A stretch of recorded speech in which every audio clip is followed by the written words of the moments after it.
Your thoughts? She was dead ass wrong, and they need to put her ass under the jail. You don't shoot a man who was retreating in the back of the head. And this is anybody that's disagreeing, what would you be saying if this was a woman that got snuck into a 13-year-old boy, and she was hiding under the bed and the mama was putting her out, and somebody shot her in the back of the head? Everybody be talking about say her name. Niggas be wanting to make t-shirts with the wings on it and talking about how great of a person she was and she just made a mistake. That's what motherfuckers would be saying. The fact that people are willing to just discard and say that a 20-year-old boy deserved to be killed because he was in her house. And like Melanin said, that girl is 13. She snuck that boy in the house. That ain't the first time that she did it, and it won't be the last time. Anytime your mama tell you, if you ever bring a nigga up in here, I'm gonna kill him. I'm gonna shoot him in the head.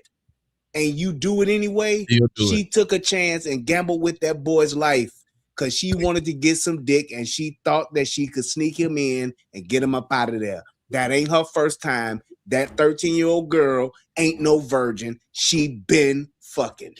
So this ain't nothing new for her. The pictures that they posting of the 13-year-old, none of them pictures are respectable. Hey! The fact that her mama is having discussions with her about this. I ain't having a discussion with my 13-year-old daughter about if she ever bring a nigga in this house. My daddy, what are you talking about? Like, wait, hold on, Brian. Brian, somebody asking you a question. They're trying to check you out there, and it sounds like it's come from either your comment section. It's one of you YouTube niggas comment section, so you gotta take them. It's one of these. You see what it say, Brian? It's on you to answer that question.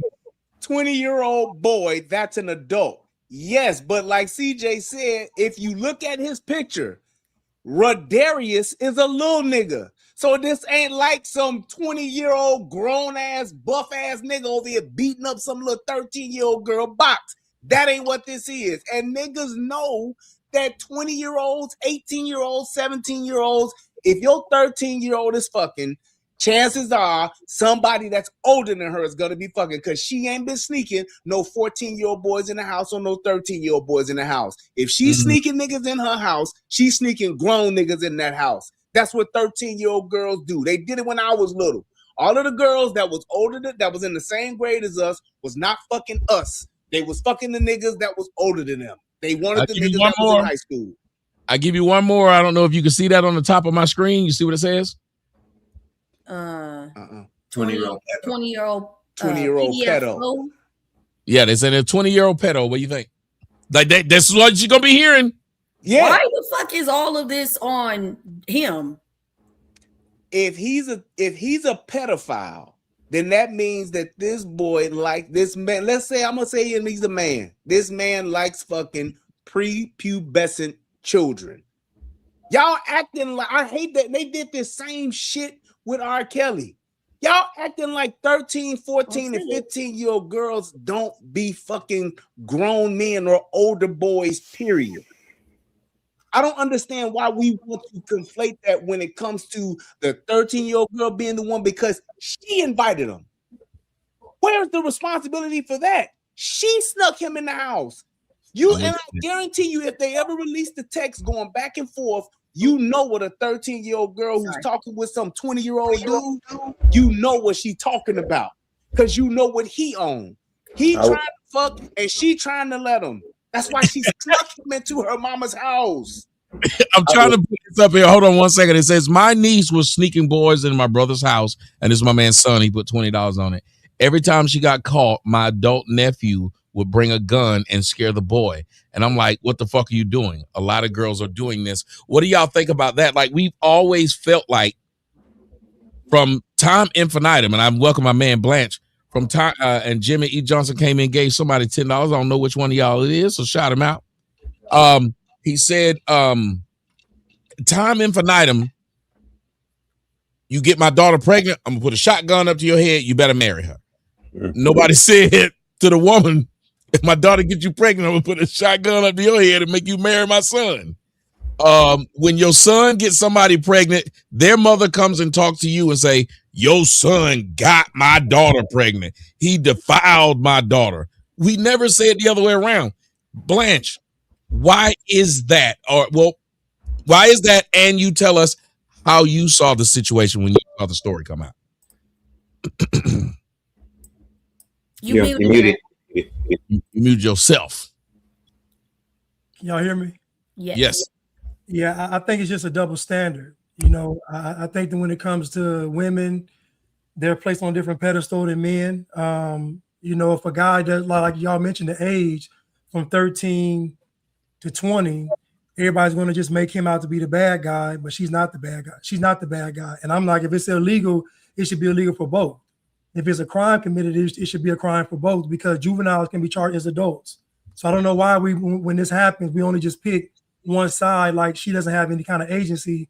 We all know that women do have agency. It's kind of like a double standard, though, because on one hand, they'll say that women mature faster than men. You know, women know all this stuff. They got intuition, all this stuff. And then on the other hand, when an older guy comes in the picture or a guy with some money, they can't control themselves. So I think it's just this double standard that we have in society. And I think Brian mentioned with the R. Kelly thing, I'm just like, these parents brought those kids to R. Kelly. Why aren't the parents in jail? Sparkle even said after she knew that he was, I guess, molesting young girls, she brought her niece to him. Nobody condemned Sparkle. Nobody said Sparkle was wrong for that. So it is a gross double standard. Tom, you did a video, didn't you? Or somebody did of a woman. She was saying she took her son to school and her son wanted to drop her off down the street because, you know, his friend said she looked good. But keep in mind, he's in high school. This woman is happy that some high schools are looking at her in a sexual way. If that was a man, if a man said my daughter's friends like me, he would be the worst man on the planet. This woman is making videos on social media and nobody's saying a word. So it is a gross double standard. So my question, well, I would say he is a pedo, but she didn't know that. So if a 16 fucks a 13-year-old, is it still considered pedophilia? It's not, right? I want to just, and I know I'm playing word semantics. You think a 20-year-old having sex with a 13-year-old is a pedophile? Just want to make sure. What's the correct word, Tommy? Well, it would be called a hebephile. Hebephile. Yes, he's just being with someone that's underage because she's still as like the pedophile is somebody that wants somebody prepubescent. He likes them when they don't have grass on the field. He like going out there and playing baseball when there's no grass anywhere out there. He don't want nothing. Just want a ball field and dirt. That's him. The difference is the 20-year-old, and I don't mean to, and that's why I'm gonna say it as much as I can, and y'all can judge it as you will. That 20-year-old, like y'all said, the way he looked versus that 13-year-old and the way she looked. If y'all think about it, I would say, I remember having a discussion with my girl. I said, we'd be the same age difference as they were. Now we're adults now, and I get it. And nobody thinks a thing about it. Like nobody think I got me a young tender because she's 7, almost 8 years younger than me. Nobody says, got you a young tender, don't you? Nobody says that. But it's the same age, and you're saying he's a pedo. But I always looked at it as there's not that much difference in mentality between them. And the law is just this new thing that we're saying they shouldn't. I'm not saying they should out there. The biggest thing to me is the mother should have been tending to her daughter. Yeah, I agree with that. But I wouldn't call him a pedo, CJ. But I will say this, Tommy, I'll give y'all pushback on this. We know when we was coming up that if we went over these girls' house, we was going at our risk. That we could get caught, the father could catch us, the mama could. So. But you didn't think you was going to get killed. You didn't think you were going to die. And you get your ass whooped. But you didn't think. Shit, you never knew. Shit. Okay, I got caught in a white bitch house, and the white people didn't kill me. Yeah. And I don't even know how they saw me. They must have used like they couldn't miss you. Oh, no, but I'm saying it was dark, so I thought they must have used like this sonic vision or something. Maybe they said a sonar. word. Yeah, maybe. I don't know because it could be like that. So they saw me, but the white people didn't kill me. And you got to remember, ladies and gentlemen, this is the 90s. Yeah, and we knew that there was a risk. I'm with CJ. We never thought we would die. We just thought we'd get in trouble. Exactly. We go ahead. Sorry, no, go ahead. So we thought that there was a risk with that. But the thing is, if there was because here's the thing, if you're taking someone's life, that means that there is some level of threat or imminent danger. Right. Why not call the police if you want to get him? You had every right and every opportunity to. If you want to get him, you could have called the police. You got a description of this dude. You can prove that he was in the house. Your 13-year-old daughter is there. Why are you going to go that far? It's because she's been telling herself that all this time. And just like the daughter said, people don't realize that when you speak that mentality into your life like that, you just keep saying it. When that opportunity presents itself, there's a really, really good chance that you're gonna fucking do it. That dude was gone. And they said it could have been like a point. Like, here's what like people are missing. And y'all can discuss this part. People are missing that from what the daughter said she said. It wouldn't have mattered if the boy was 13 that she found, 12 that she found. She said the next boy I find. That's what I'm saying. Which means there's multiple. That it's happened. Yeah. So how can we even call him a PDF anything when she's acting grown? Aren't you supposed to be attracted to innocence? What the fuck is innocent about the teeny bopper? I mean, and that I think it's to my point that she didn't know if he was 20 years old or not. She didn't care. Wait, who didn't know? Whoever would have been in there would have been dead. A dead 17-year-old. Go ahead, sorry. No, she was asking you, CJ, which one were you saying when you said she? Were you talking about the daughter or the mom didn't know? The mom didn't know. The mom didn't know that the man was 20. She just thought it was a boy in her house. I'm assuming she didn't know. I don't know if she knew. Did the girl know he was 20? Oh, y'all see, the mother knew about what is this? I'm saying the mother did know. Died for 2 years. The mother's friend is saying, oh, if you have a link to any of this, please drop it in the chat. Someone else in my chat room said, I actually like that we can all say, hey, somebody in my chat room, I kind of like that. But somebody else in my chat room said that he was helping pay bills. He was no. Oh, no. He did know. He did know.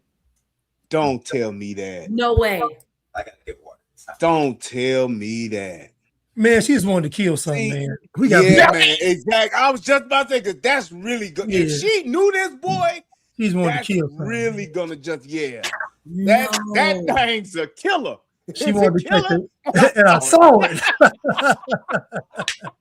If she did that, and this is the thing too, Tommy, when you said that earlier today, when you were talking through, oh boy, the thing you said about if they really wanted to stop this, Brian couldn't stand it. If you really want to stop me either, Brian, you would make this a crime. Just like crime. People act like juveniles don't go to jail. Like my wife is the probation officer of the juveniles. Juveniles can't steal, and if they do, they go to jail. They call it baby jail, juvie, whatever you want to call it. If they murder, they go to jail. Why would it not make sense to say you have sex with an adult, you're going to jail? There is a crime. You get marked as whatever, call them, I don't know, a juvie file, whatever it is, you can't do it. And if you do it, you're going to go to jail and be on probation. So, Brian, you're a Jerry predator. You know, like I'm a geriatric. You out here chasing Jerry. So Brian, you would lock up these kids that's having sex with the teachers? You would lock them up? Yes. Locking up what? Say that again. I'm locking up the kids that what? Having sex with the teachers. Oh yeah, I'm locked in. I don't know about that, man. Wait. I'll challenge that one. I do believe in that position of authority. Right. So, but I don't even like that because it only works with women. There are women who are in position of authority and somehow they never use their authority to fuck men. Yeah. So that's what I'm saying. That's what I'm saying, Tommy. With them boys that's fucking these white women teachers, do they deserve to go to jail? Why you say white women? Yes, because they need to go. Yes, they need to go tell somebody. Plain and simple. Y'all little motherfuckers can get on them $1,000 phones and y'all can go live. Y'all can do all this shit with them. Don't act like you can't tell on a motherfucker that's fucking with you. Because the little boy you can ruin their life. You ain't giving them exactly. That other boy or that other girl that's trying to fuck, you know how to tell them no. Tell that grown motherfucker no. And if you don't, fine. But if you get caught, that's your ass. It's the same thing with any other crime. Why not make it that way? Because that would be the thing to do. These motherfuckers are leveraging this shit. I'm glad I got my fellow pedos. But yes. I'm glad I got my fellow pedos. And it's like people try to make it seem like you standing up for pedo. You just are my fellow pedos. I hear it, Tommy. I hear you trying to say it. I hear you trying to say it. I'm like, bro, listen, you know they're gonna say that word simply because, like, everybody I've said this to got mad and said, you're just a pedophile. I was like, wait a minute. If I'm saying both should go. No, I agree with y'all. I think both should go. And that'll set a precedent. Like, yeah. Yeah, go ahead, Frank. There you go. Just think, it's the same, and you would have the same things in place like you would do with any other crime. So let's say, you know how in our community, the shit motherfuckers don't want to talk about, just like we got that special needs girl that don't nobody really motherfucker take responsibility for, but they all know when she turned 13, 14, somebody in the family or all the niggas on the block is fucking on her. Then all of a sudden she pops up with a baby. So do you send that one to jail? No. You do a mental test. You give that motherfucker over to a psychologist. You let them test them to see if this person could withstand going through a trial. Do they have the mental capacity to do it? If they don't know, now you double wrong for the uncle or for the brother or the cousin who been fucking on this special needs girl just because she thick than a motherfucking got ass and ain't gonna say shit because you done gave her a fucking Happy Meal to get some pussy. Wait a minute, Brian. This sounds real specific. That motherfucker under the jail. Why is this sounding so specific? This is shit that I know of in my community that has happened. Motherfucker fucking on a little girl, on a young girl, and she got 2 kids, and the motherfucker that's with her, everybody know that this nigga ain't shit. He taking advantage of the girl, and the motherfucking girl is literally trying to mother and raise 2 kids. And ain't nobody saying shit. No, you're right. I talk about that all the time. This bitch slower than USPS. Go ahead, Melanie. You want to speak? You're on mute. You muted. I said I'm so done with you. But I was just going to say, when Brian was talking, did y'all see the story on Instagram where they put the mother in prison because the daughter had what Brian just said, Down syndrome or whatever she just said, and she had a baby by her brother, and they went to the house and they arrested. I think I put it in the back or something. I think I put it in the back chat or something. But they arrested the mom. Yeah, as they should. As they should. There was a black family. I just saw a video on it. It was black. They did. It was the mother, the father, and the brother all got arrested for sleeping with that girl, because at first they thought the father got the girl pregnant when it was actually her brother. And they took all 3 of their dumb asses to jail. And they knew they was about to get caught. They're in the back of the police car talking about, I knew we should have just got on up out of here instead of coming back to the house like you said. No. What? Wow. I didn't think that they was gonna come. I knew they would come. We never came back here. We should have just went on like we was gonna leave. And I'm like, y'all knew y'all was doing this stupid shit, bro. Ooh. Now I get that. Like, yeah, it was a girl in the hood that was cross-eyed and slow, and folks was fucking on her, and I thought that was wrong. You know what I'm saying? I thought that was wrong. I'm from the South Side. Oh, there it is. That's why he back said of the yard. Back of the yard. I said, yeah, this nigga gotta be from the city. CJ, let's have some entertainment. And I thought that was wrong. But guess what though, Tommy? She tried to shame me because I ain't want to give her no dick. I said, man, you cross-eyed and slow. What the fuck? Talking about you gay. You must be gay. I said, ain't this a bitch? I remember I'd always talk about it. No, I remember because I was sitting there thinking, I was like, why does nobody talk about this? I know when I was a kid. So when I started doing YouTube, I said, I sit up here and watch this girl, and I knew she was slow. My mama would call her slow. And I just knew, like, okay, she had 1 baby. Then she had 2. And she was with the babies, but she was never with a man. Like, a man was not there. So she was by herself. It was the same thing. I asked the question about the gay guy. His name was Pootlam. And they said he's gay. His name was what? What? Pootlam. Pootlam's what Not a hoodlum, but a poodlum. Pootlam, that's what they call him, Pootlam. Anybody from my neighborhood will come in and tell you he ain't lying. This nigga was switching. Like he was switching everything. And I was always a curious kid. And I was like, okay, I kind of get it. Pootlam is different. He acts kind of like a woman. But nobody was ever with Pootlam. As I got older, I kept saying, wait a minute, how can he be gay by himself? People was fucking Pootlam, but they just never came out and said it. Same thing with the retard. People was fucking the retard. Nobody came out and said it. The only way you even knew they was fucking the retard was either A, if you was a part of the group, like, they would take the little retard back. Well, we had a place called the Woods. And when you was going to do some nasty shit when you was young, you just go up in the fucking woods. Y'all know what I'm talking about.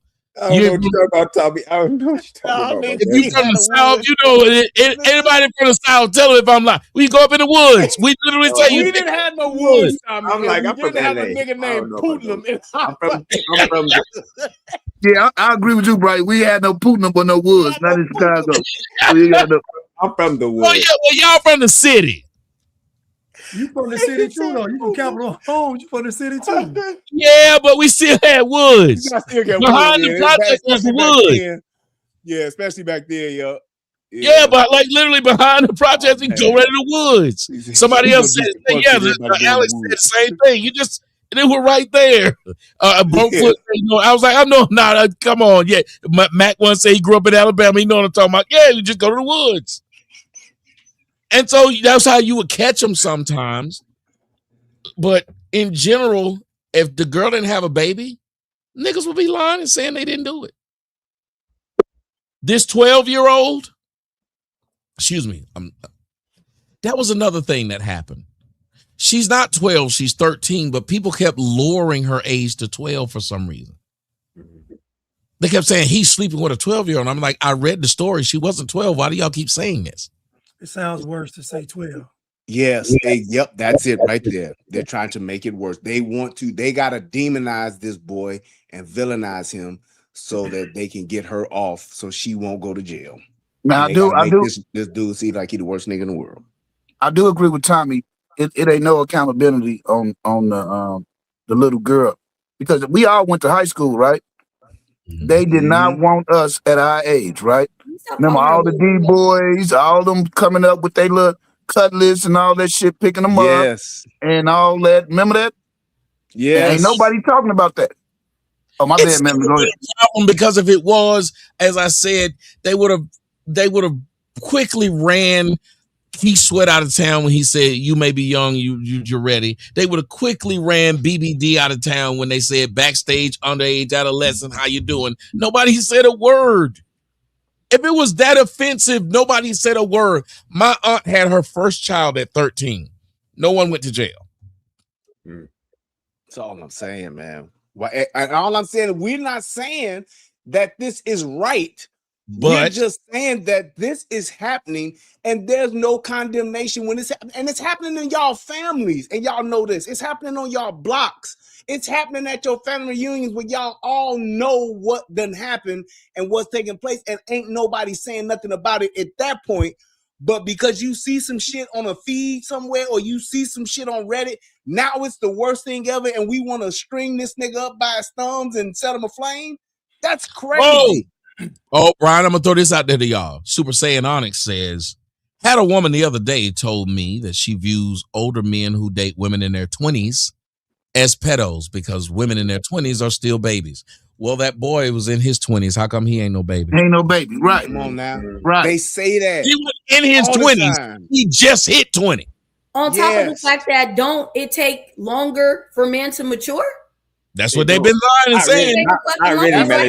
Not really melanin, but that's what they see what she's saying. She's saying that's what they say. Yeah, I'm not. I don't feel that way. But that's women's favorite line. Yep. The girl know he was 20 though. Did he know he was 20? Man, look, I had a girl when I was 16 told me I wasn't mature enough. and she left me for a 20-year-old because I ain't had no car to take her on the prom. Ain't that some shit? Broke my heart, man. Had to have a car. I feel your pain, bro. Had to have a car if you wanted to talk. The upper echelon of girls that you wanted to talk to when we was young, you had to have a car. What's crazy is they always telling us how immature we are.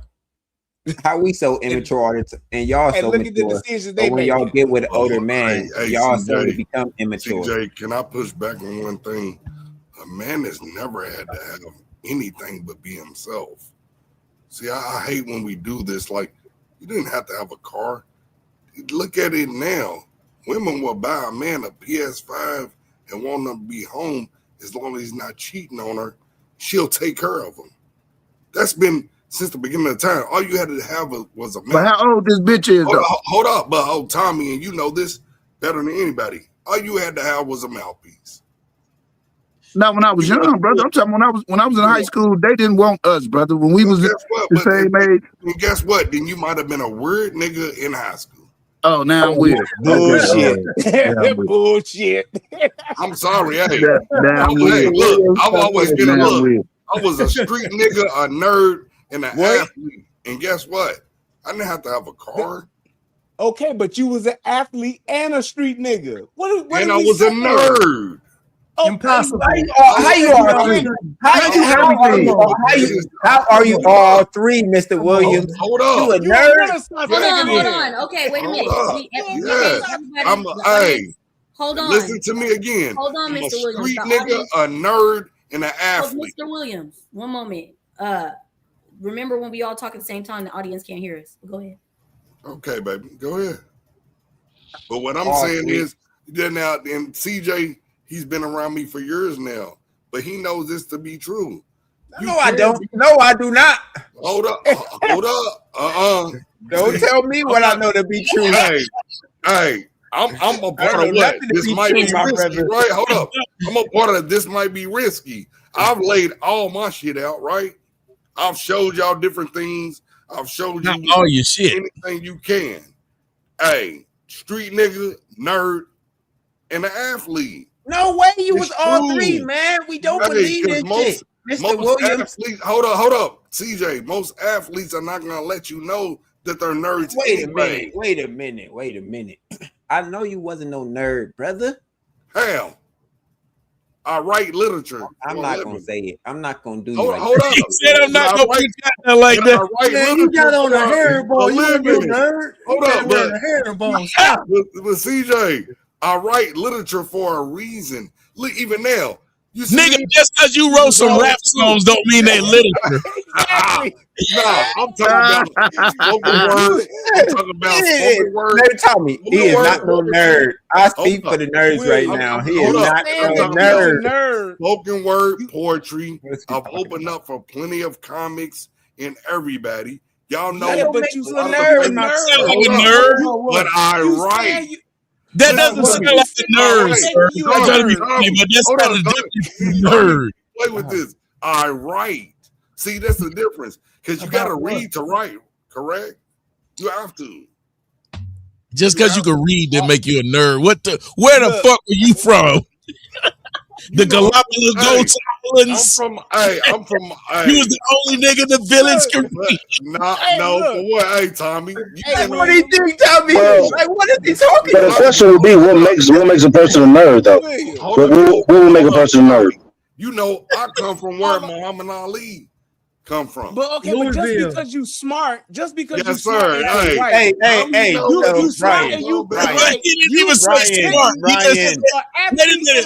He didn't even say smart. He said he could read. Smart is hard for what he is, my brother. If you're being intelligent with how you move, no matter what it is, with women or how you maneuver in this world, bruh, you have literature. William, women are attracted to presentation. You can talk all that shit about you being a nerd and all that, but you present it as a thug and as an athlete. That's what you did. I can tell you sitting here right now, you ain't no nerd You talking about you're a nerd, but you're sitting there with a fucking herringbone on. Your name says Playboy, and you're sitting there talking about your mouthpiece. Nerds don't do that, nigga. You talking like, hey, go to Comic-Con. Say you got a mouthpiece. Go to Comic-Con. He ain't never been to Comic-Con a day. He ain't never been to Comic-Con a day in his life, Tommy. Hold up. Hey, CA, go to Comic-Con and look at how many of the nerdiest little dudes that are weird have some of the baddest little chicks. Go to Comic-Con. Look at how you're presenting right now. You're not even presenting as a nerd right now. You're presenting as a playboy. Exactly. So that's what we were saying before when Cino was talking. So you presenting you as a nerd and what? Does that mean I'm saying that a person different? No, you have the ability to code switch and you have the ability to display certain aspects of who you are. Everybody ain't. Thank you, Blanche. Thank you, Blanche. He's lying, man. I don't. Hold up. I don't code switch. Your put me in the middle, Melody. Your nerd is so low, bro. Look, your nerd is so low. You both have wedding bands on our hands, right? But I don't exactly. But ain't nobody believing you a nerd though. So that lets you know how well you presented as a nerd, as a child, as a young teenager, a young man, or whatever. You ain't no nerd. That's all we saying. You don't present that way. You can like nerdy shit. You can be into certain shit, but you're not a nerd, William. And I just met you. And let me say this to you, William. William, if you don't mind, hold on, William. Let me say something to you. If you don't mind, if you don't mind, William, let me say this to you. Okay. You said you don't code switch, but you also said that you are a nerd, an athlete, and a thug, I think. All three of them.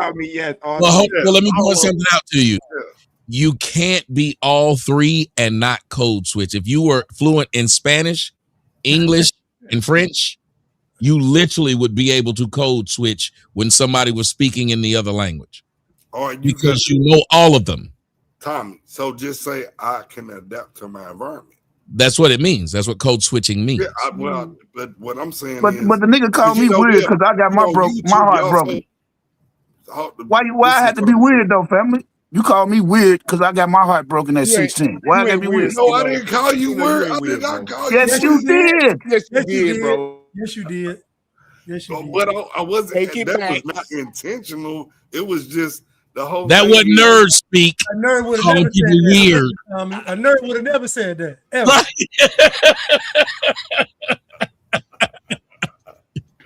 Hey, man.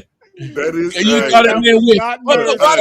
Hold on. I will ask you this, William.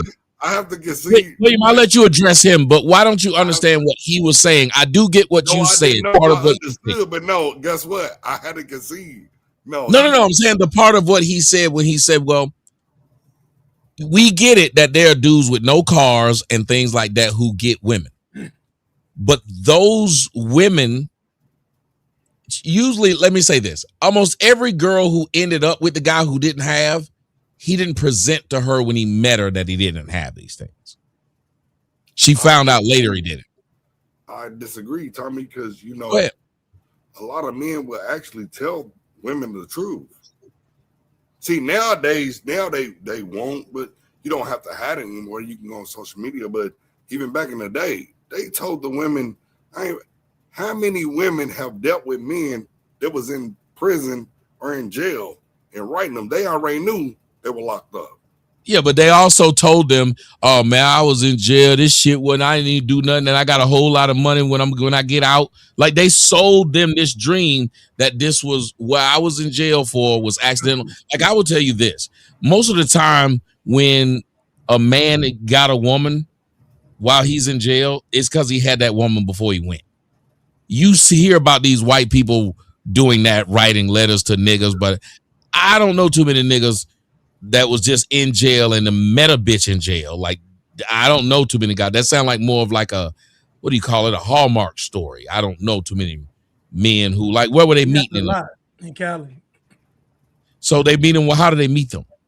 Somebody, they'll have a girlfriend. Cause my cousins, you know, they had this something secret. Oh, no, go ahead, bro. Cause no, I'm saying my cousins did the same thing. Like they wrote dudes in jail all the time. Like it happens constantly. Like a girl knows somebody, so and so locked up. She show them her picture. And you got to think, a dude in jail, locked up, or in prison, his game is going to be at 1,000. So the stuff he writing in that letter is going to be cold. It's going to be the coldest game you ever seen.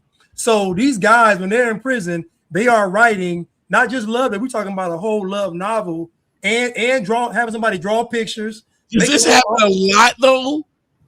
Listen, growing up, I saw it a lot. I ain't gonna lie to you. I ain't gonna lie to you, Tommy. I saw it a lot. Yeah, it happened a lot, Tommy. I agree with Black. They got websites dedicated to that shit where women go on websites where it's just niggas locked up. It happened a lot, Tommy. Make profiles and shit now. Tommy, it's been going on a lot more than you know.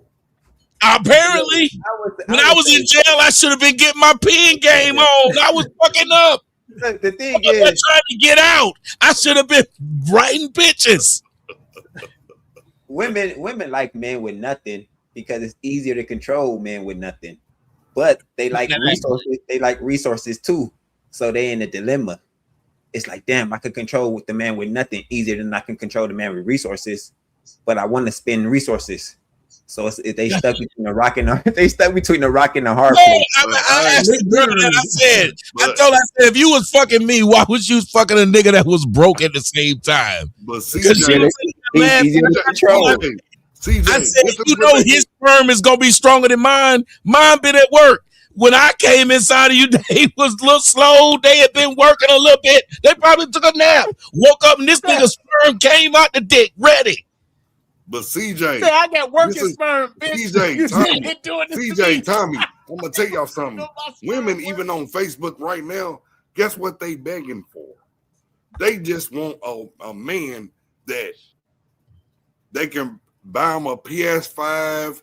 He can be in a crib. Hold on. Wait a minute. Wait a minute. Let me finish. I don't believe you. Oh, he's lying. They don't want him to cheat on her or beat on her. And they're gonna take so they're saying to men, hey, come be with me. I got a PS5 and everything. You can just sit on the couch. He's just saying shit. He's just saying things. Real. That's not how it goes, Mr. Williams. It is real. You can actually go to Facebook, Walmart. You can actually go to Walmart and buy a domesticated nigga kit, and it does come with a PS5. I'm saying they don't want no hold on. Let Brian Lamb, please. I said you can actually go to Walmart and you can get a domesticated nigga kit. It comes with a PS5, flip flops, some gym shorts. Jehovah. Hey, now it's Crocs. No, it ain't flip flops. It's Crocs. So Crocs. There you go. I don't believe you. I've been out of the game too long. Y'all telling me some stuff I don't know. It happens. They're not promoting this like that. Wow. I've been married for 7 months, y'all. 7 months. Congratulations. How old are you? Well, congratulations for fucking up your life. What made you do this desperate act? I'm 50. That's why. That's what made him do it. I just turned 50 Groundhog Day. That's my birthday. This is my third marriage. Damn. But you like disappointment. He don't learn. But I told you he wasn't no nerd. I told y'all he wasn't smart. CJ knows one thing. Hey, what you say, CJ? He ain't smart, CJ. He has some battles with my wife, but I'm gonna tell you this one thing. This woman right here, greatest thing I've ever had, ever done. She's helping me raise my niece. I've been raising her for 12 years. Hey, my wife is the shit, like for real. I've been raising another child for 12 years. And my wife, she ain't give a shit about that. And guess what she did? Hey, that's how she got you? She bought you a PS5? Fuck no. No. Nigga, I got a PS3 and an Xbox 360, nigga. No, that's what I got. Why you got so why? I'm old, nigga. I don't care about that shit. No, y'all don't cut him off though, because I do want to hear him. Listen, we have been called like, you know, the He-Man haters group, like we just sit around just hating on bitches. and it's true. But if we got somebody that's, but if we got somebody that says something. Tommy, right now he's saying something really nice about somebody, and I'm telling y'all, it does warm my heart. I love to hear when Brian talk about his situation. It really does, and it does warm my heart to let the brother talk. So I do want, and the way he was saying that, like he wanted to get that off his chest. So y'all let him get it off his chest because I want to hear about his woman. So I'll know what house I'm trying to ruin when I go and visit. Go to the corner. Tommy, you know, you and I have been on This Might Be Risky with hemp and everything, and we've had some great conversations. Like, yes, sir. But this is some shit that we actually need to discuss. Like, there are some good women out because it's just not single mothers, it's single fathers too, and women actually gravitate to us and actually do give a damn when you're doing some shit. No, they do not. Like, hey, my wife. Tell us what makes her a good woman, though. That's the part I want to hear. I want to big this woman up. But Tommy, hold on, Tommy. The one thing with her, Tommy, I'm gonna tell you the truth. It's her heart, man. She's always been a giver. She's always started community and everything. Like, she was raised that way. She's from North Carolina, but we're here in Louisville, Kentucky, of course, and we have roots here as well. But no, my wife, hey. She is a community woman. She's a giver more than anything. Her love language is actually giving. Can I ask? I want to make sure I heard what you said. She's a giver and she served the community. Yes. Tommy. Wait a minute. Look, hey, real question. Hey, she sound like a hoe. You sound like a hoe. Melanie, I knew he was going to do that. Melanie, I've been around Tommy for over 2 years, so I know how he is. Guess what? That's not what it. I want him to do that anyway, because that means me and him are cool. That means he let me know he ain't just doing some malice shit. For one, let Blanche get in there and then CJ. So, but no, my wife. Hold on, Mr. Williams, just real quick. I think Blanche had a question or a statement. I just had one question. So when people ask you about your previous 2 wives, what'd you tell them? Because with this wife, you give her a lot of. Yeah, the first 2. Look, this is what I did. I was a young father for one. I was a high school father because I actually have 8 kids, right? But the first one in high school, and the last 2 was in marriage.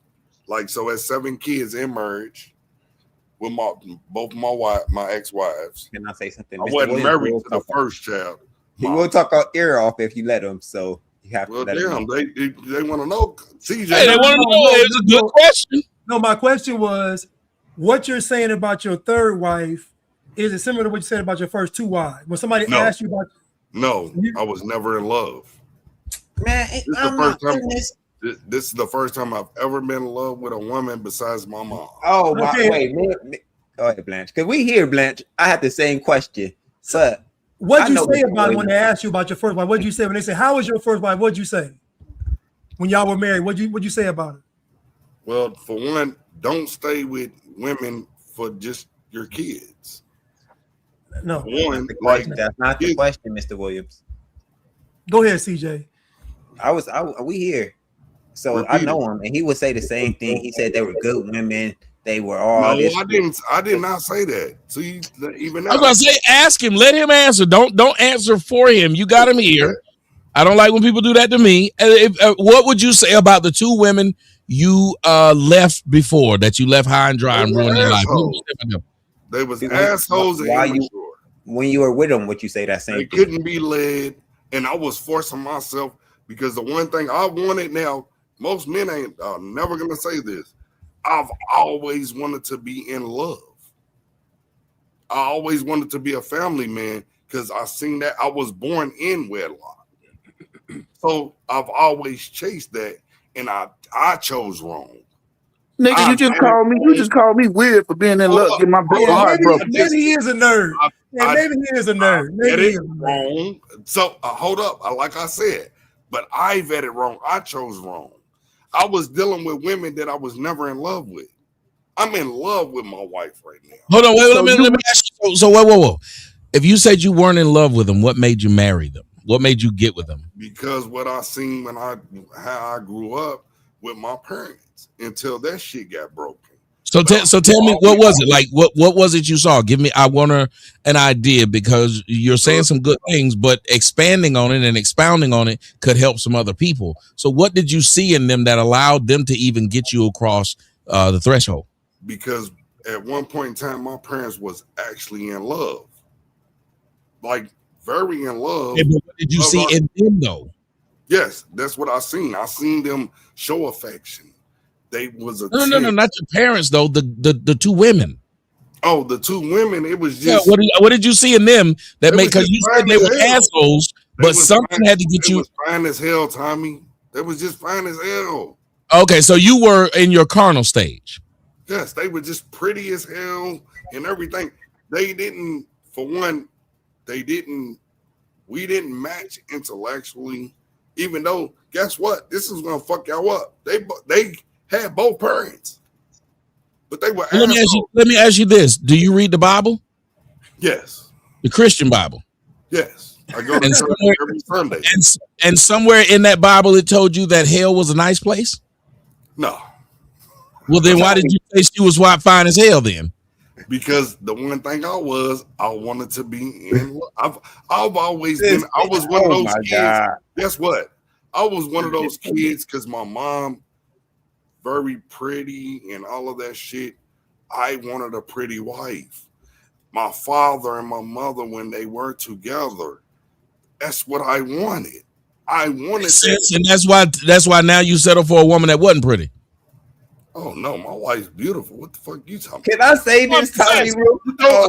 Don't play with me. Hey, Tommy. No, I'm asking because you were saying at first you were going after looks. This is the one thing I'm gonna tell you was right now my wife is very beautiful. She's thick as hell because she'll stop traffic, but I actually like her and I'm in love with her. Can I say this real quick? She's a hell of a woman because for one, she is a giver. She actually cares about people. That's what I love about her. Heart is the motherfucking biggest heart I've ever met in my life. Oh my God. So wait a minute, man. All right, Mr. Williams.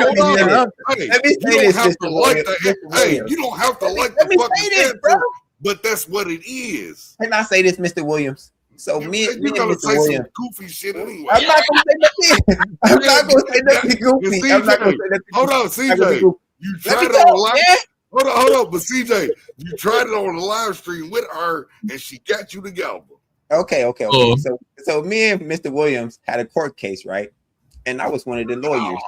Yes. And he was convicted of being he was convicted of being a simp, Tommy. So he with all the things he's saying is pretty much irrelevant, moot, and it should be dismissed. But he's already proven that he is a simp. On good behavior early. He had to change his name. Hold on, let me finish. He had to change his name from Mr. Williams, Mr. Playboy Williams, to Mr. Simp Williams for about 2 months, Tommy. Now, so guess everything what? he's saying is invalid. Actually was supposed to be longer. Now, tell the truth. Now, on this might be risky. You don't gotta keep doing the jury. You better shout out Hemp, nigga. I love my nigga Hemp. So, but guess what? We did some trials, and it was a good idea. And guess what? We did get good ratings and everything. And Tommy, you know one thing, Hemp always loved the shit out of you, and I know you love him. But no, we did a series of just court cases. Everybody is a lawyer, a judge. We all had to dress up and everything. So CJ decided they wanted to call me a simp when I wasn't hollering at any women. Thank them, Tommy. Hold on. When you're a simp, you're trying to get in somebody else's pants, correct? No. That's what men do.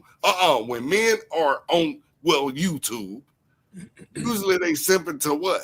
Cater to women, holler at women, and everything, right? Did I do that? Yes. No. Did I holler at any women? You didn't holler at them, but you catered to them. No, because guess what? You always got that cape on. Y'all was upset with me because I got on the niggas because my brother, because I'm raising his child. And y'all didn't like that. Tommy, so he got a men's ass. Earlier you were on a stream a little bit ago, and I think you were, you can correct me if I'm wrong, but it sounded like you were saying that men shouldn't care about like who women are laying with. No, I've never said that, Melanie. Okay, I might have to go watch it in the back, but I thought you were. What show are you talking about? No, if you tell me the show, I'll tell you the truth. I don't lie, baby. Like I really don't. The last stream you were just on, but I may have heard about Rogue C shit. Yeah, but it sounded like you were. No, we were talking about pleasing our women in a sexual way, Melanie. No, that's no. You can explain. No, that's what I'm saying. Like we was talking about pleasing a woman. A man should please a woman in a certain way, sexually. That wasn't no man-woman shit. Now, if you want to do any podcast with us, but this might be risky, I promise you, I don't play that shit. I hold men and women accountable. Cat, dog, everybody. No, he do not. He hold men accountable, and he always got to. I do hold them. Women. Hey, we supposed to be the leaders, right?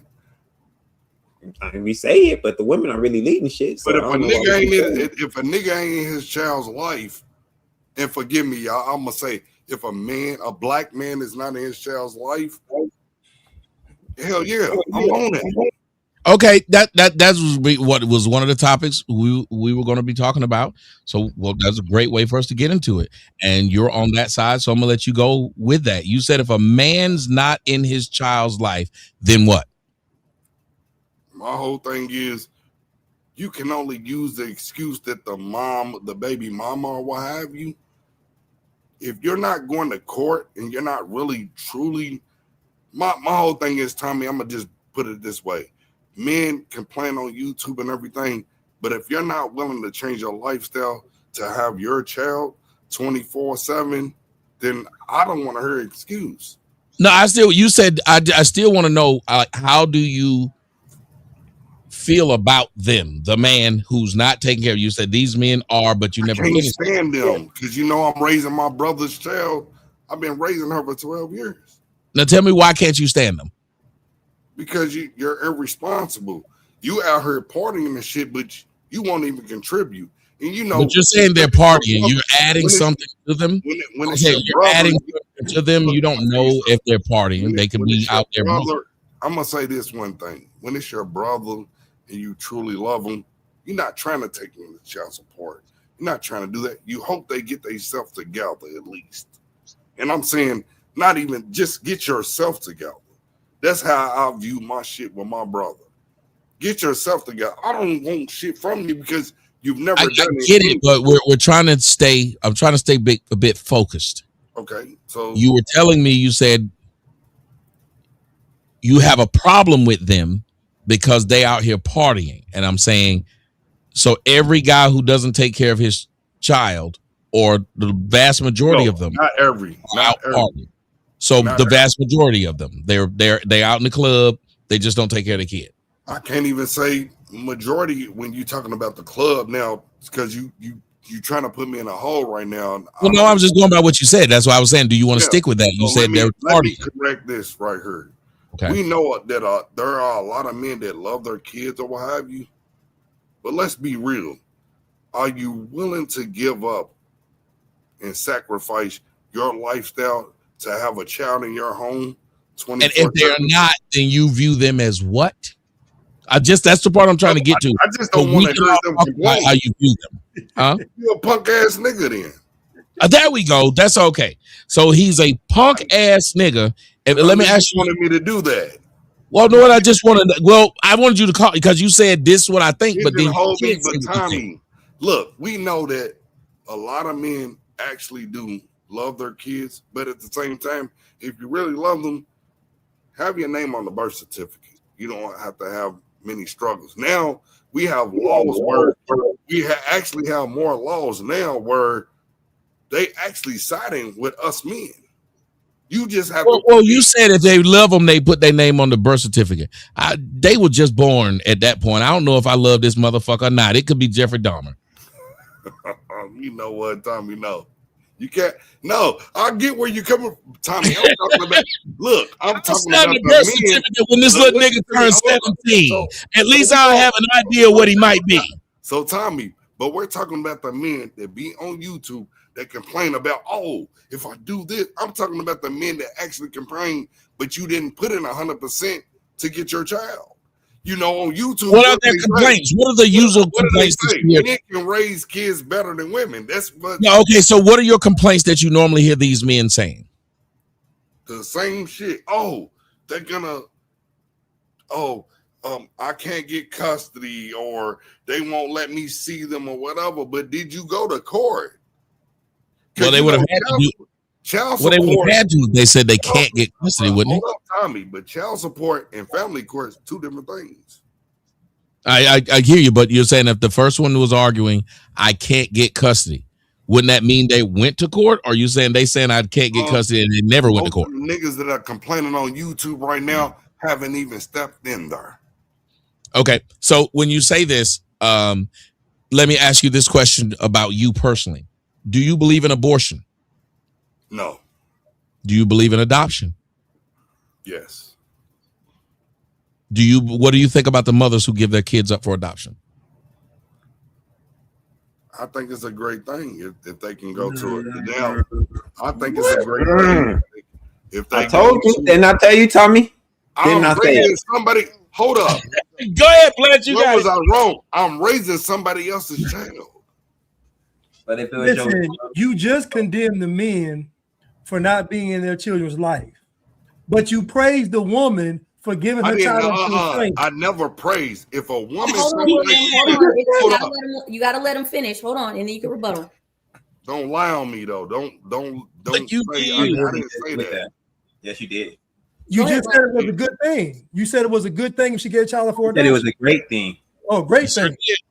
He said great. If she can't afford the kid and she understands she's not a parent, yeah, she should put it in foster care. What? Okay. So what? So what about the guy? So you want a woman to have a kid that she doesn't want to kill her out? Like, listen, so what about the guy who knows he can't afford the child? He's not a good father. What about him? He knows he's not an adequate father. He's choosing to stay away. Why don't he get the same grace? He does if he says it, but you can't act like you want to mess with the woman when it's about the child, when you just want her. You know how many men deal with women and they get upset because she don't want to fuck with him no more. He don't want to be a father. That's true too. See, y'all doing this bullshit. No, you're doing this bullshit right now because two things can be true at the same time.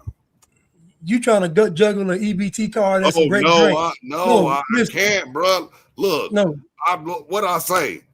My niece has two parents, but I'm the only one that's been doing everything.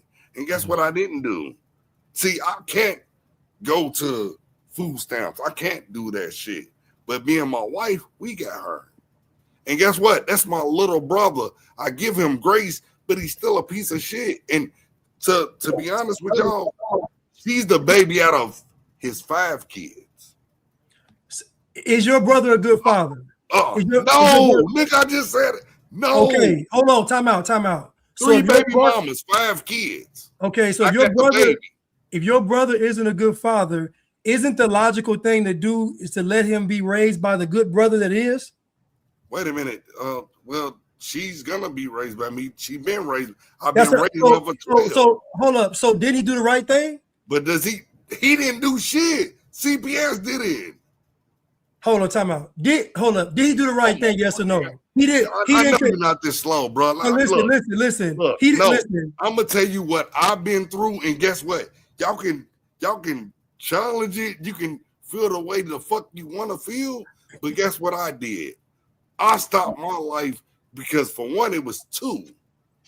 It's 2 youngest, but my baby girl, I've been raising her for 12 years. She was 2 years old. She's 14 now, going to high school. My brother, guess what? He chose a different lifestyle.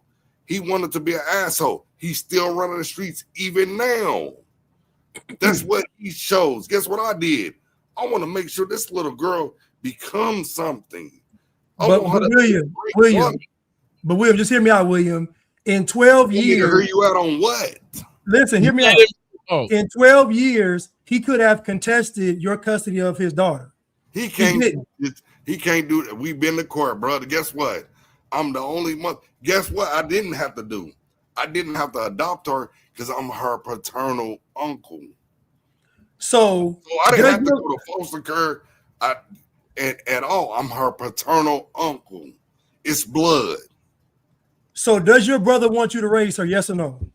Now he doesn't. No, he's upset. He's butthurt. Just real quick, because we have to recognize the money. Tommy just got a $20 Rumble rant from Son 2380. Thank you.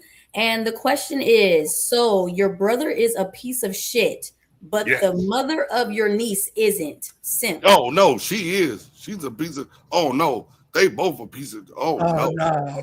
We also have a $5 from Army Vet 43. Thank you. This man William is a female apologist. He'll give women a pass based off his personal history.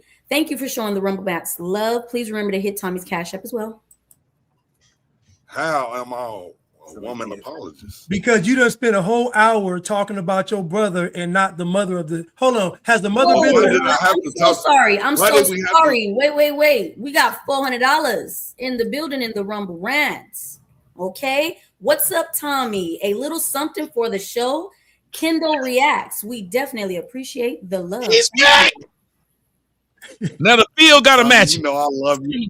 Hey, Tommy, hey. You know I love you, CJ. I love you, but so because hey, Blanche whooping your ass right now in this ring. He's slowly walking you down.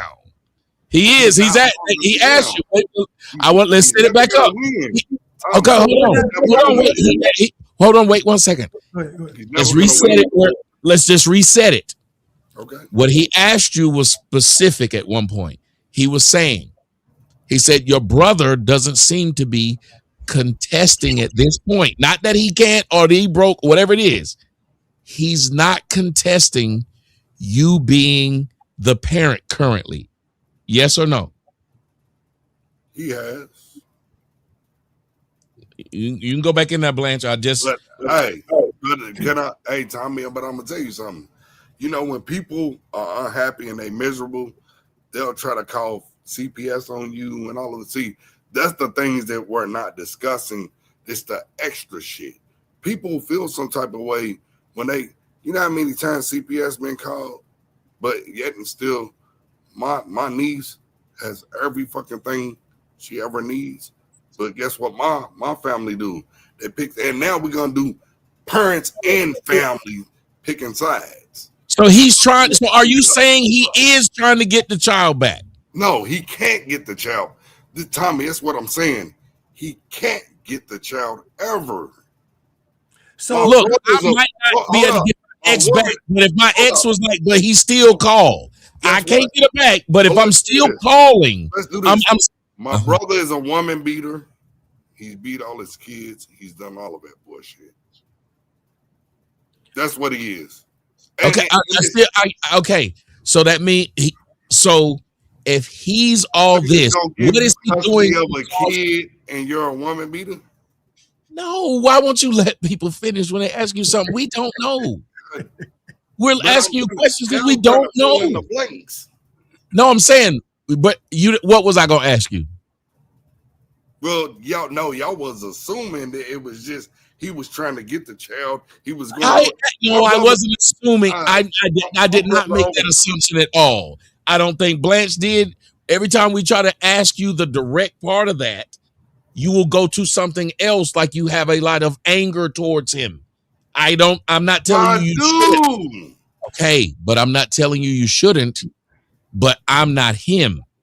So it's kind of like why it is horrible for 911 operators to talk to black folks, because the 911 operator didn't shoot your family member, didn't burn your house, and all they trying to do is ask you. Tommy, I know you would. No, I'm saying, but all they're trying to do is ask you, can you tell me the address? Man, motherfucker. No. And it's like, because Tommy, You know what? Well, I'm saying I'm just trying to ask you questions, you for sir. 15 years, so I know. So I'm trying to ask you questions that are pertinent. okay. So you feel like I that's just want. pertinent with I what don't he was know. asking me? What question was I going to ask you? Guess what? Y'all can actually ask me every like. What were you supposed to say right there? What were you? Wait a minute. What were you supposed to Lord, say? oh my God, oh my God. But you did not. Sir. What were you supposed to say right there when I said, what question was I going to ask you? What should you have said? I should have said, I don't know. See, but you wouldn't. Now, why wouldn't you do that? In order to further along the conversation, because we have 787 people watching here. We have 306 watching. We got a 1,000, and I ain't even put it on Twitter. You know, Tommy, we can put it on these. You don't have to teach me about this, but don't send a little goofy nigga to put me. No, but no. What I'm asking you, why is it? Yeah. He's talking about me. Hold on. Okay. So let me. Okay. So let me. I'm glad. So now we can talk. I'm glad. Listen. Now we can just talk. Okay. So listen. Let me ask you a question. I'm glad you said that.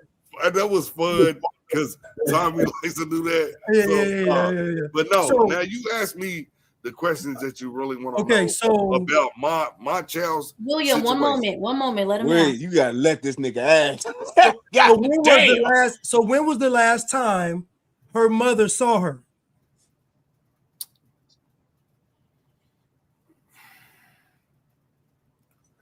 Okay, Jeopardy theme music. Saw her. Hold up.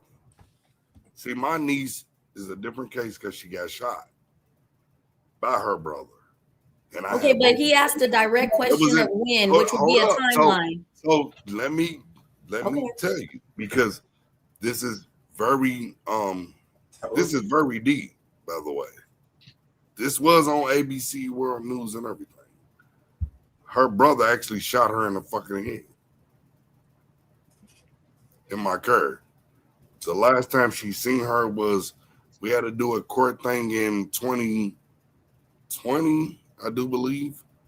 That's the last time. The last time she got in contact was this past year. They snuck and did that. And that fucked with my baby. So she hadn't seen her mom besides the pictures and everything. Because I don't believe in, I let her have pictures and stuff. So 2019, she got shot. 2020, we was trying to work out the things through the court. It didn't work out well. My brother and the mom failed with what the fuck they were supposed to do. And then this past year, this year, they were sneaking and getting in touch with her. And now the law's involved. So when she got shot, was she in your care or the mama care? She was in my care. Because I had a brother. Blanche, did he answer your question? Of course not. He's no. traveling like Mike. He's traveling like Mike Vick. Now he didn't answer the question. So wait a minute. What are you saying? Like I just told physically seeing her is different from them sneaking and talking to her this past year in January. Okay, so just understand something. This past hour, you've had all the smoke for your brother, but this child has a mother. This child's mother saw her after she got shot and then snuck to saw her some other time. I'm just saying it would seem like to me you would have equal smoke because think about how bad she got to be as a mother. Think about how bad she got to be as a mother for CPS to bypass the mother and go to you. But hey, I do. But guess what? The one thing I do give her leeway on was the fact that when the kids got taken away from her, she said their uncle could raise them. It wasn't her family. It wasn't my family. It was me. I give her just this bit. So why you don't give your brother? Why you don't give your brother leeway? Because my brother is very volatile. He has 5 kids. He's a woman beater. And so why you get this bitch leeway? Hold up. Y'all want to know the truth? My brother, look, my mama has brain cancer. My brother been beating on my mama. No, I'm talking about in this year. Even 2 months ago. So you want to know respect? My mother has brain cancer. I'm raising a granddaughter, and my brother has been beating on my mother. William, and hold up. I don't give respect to neither one. I don't give a fuck about neither one of them. Let's just be honest. That's my mother's son, and that's her daughter. But no, she's my daughter. She's my child. 12 years in. So let's not play this fucking game. See, and I don't mind doing this shit online, but my brother has been beating on my mama. And the only thing that's saving him is YouTube and that little girl that's upstairs right now. So y'all want to play this shit out, and y'all can fact check. I know y'all gonna go on you gay. No, we're not. We're not. On Facebook and every. Hey, I don't. No, we're not. We just want the answer. Bro, this nigga done talked about everything but the Iran Contra here. Hold up. God damn. The mother of this baby will never get. He running. Listen, William. I don't respect them evenly now because the one thing that you do, I don't. Like, hey, y'all can feel some type of fucking way. But I'm raising somebody else's kid. Don't tell me how to feel about who did what. I don't. Nobody tells you how to feel. But William, both parents failed though. They did, and guess what? She got an uncle. And now my wife, guess what? Has took on that responsibility. You know how rare it is for a woman to actually deal with a man. No, I'm saying being William. I want you to read. Can you put that back up there, Melanin? The last thing you put on the screen. No, William. I want you to read what that person put on the screen. Do you see this? This is exhausting playing with mental gymnastics. Hey, hold on. Please hold on. Let me say something. That means you slow. No, bro. You have a bunch of people who are saying to you simply, we're asking very direct questions. The answer that's coming out of your mouth ain't about that. The person says, what would you like on your pizza? That I can't, Tommy. I'm trying. Okay, listen. Even now, you're not listening. As soon as I said that, you start talking again. I'm sorry. If you called me and I said, sir, what do you want on your pizza? It should not start off with, man, I've been loving Pizza Hut for a long time, man. I love thick crust pizza, man. When I was young, motherfucker, you don't understand. Because me and Hamp used to eat pizza long time ago. Like you've been doing that since you came here. You will get very direct questions. You will not answer them. But y'all don't like the answer. So y'all don't like the answers. It's not about liking. I don't understand. Okay, bro. Hold on, sir. If you ask me where was my house, if you were on the street and said which house is yours, and if I got through telling you where my house was and you still didn't know, do you think that would be a productive conversation if whatever I said to you, you still don't know where my house at? But you're slow on that point. We know that. Come on now, Tommy. We know that. What the fuck? If you cared about the conversation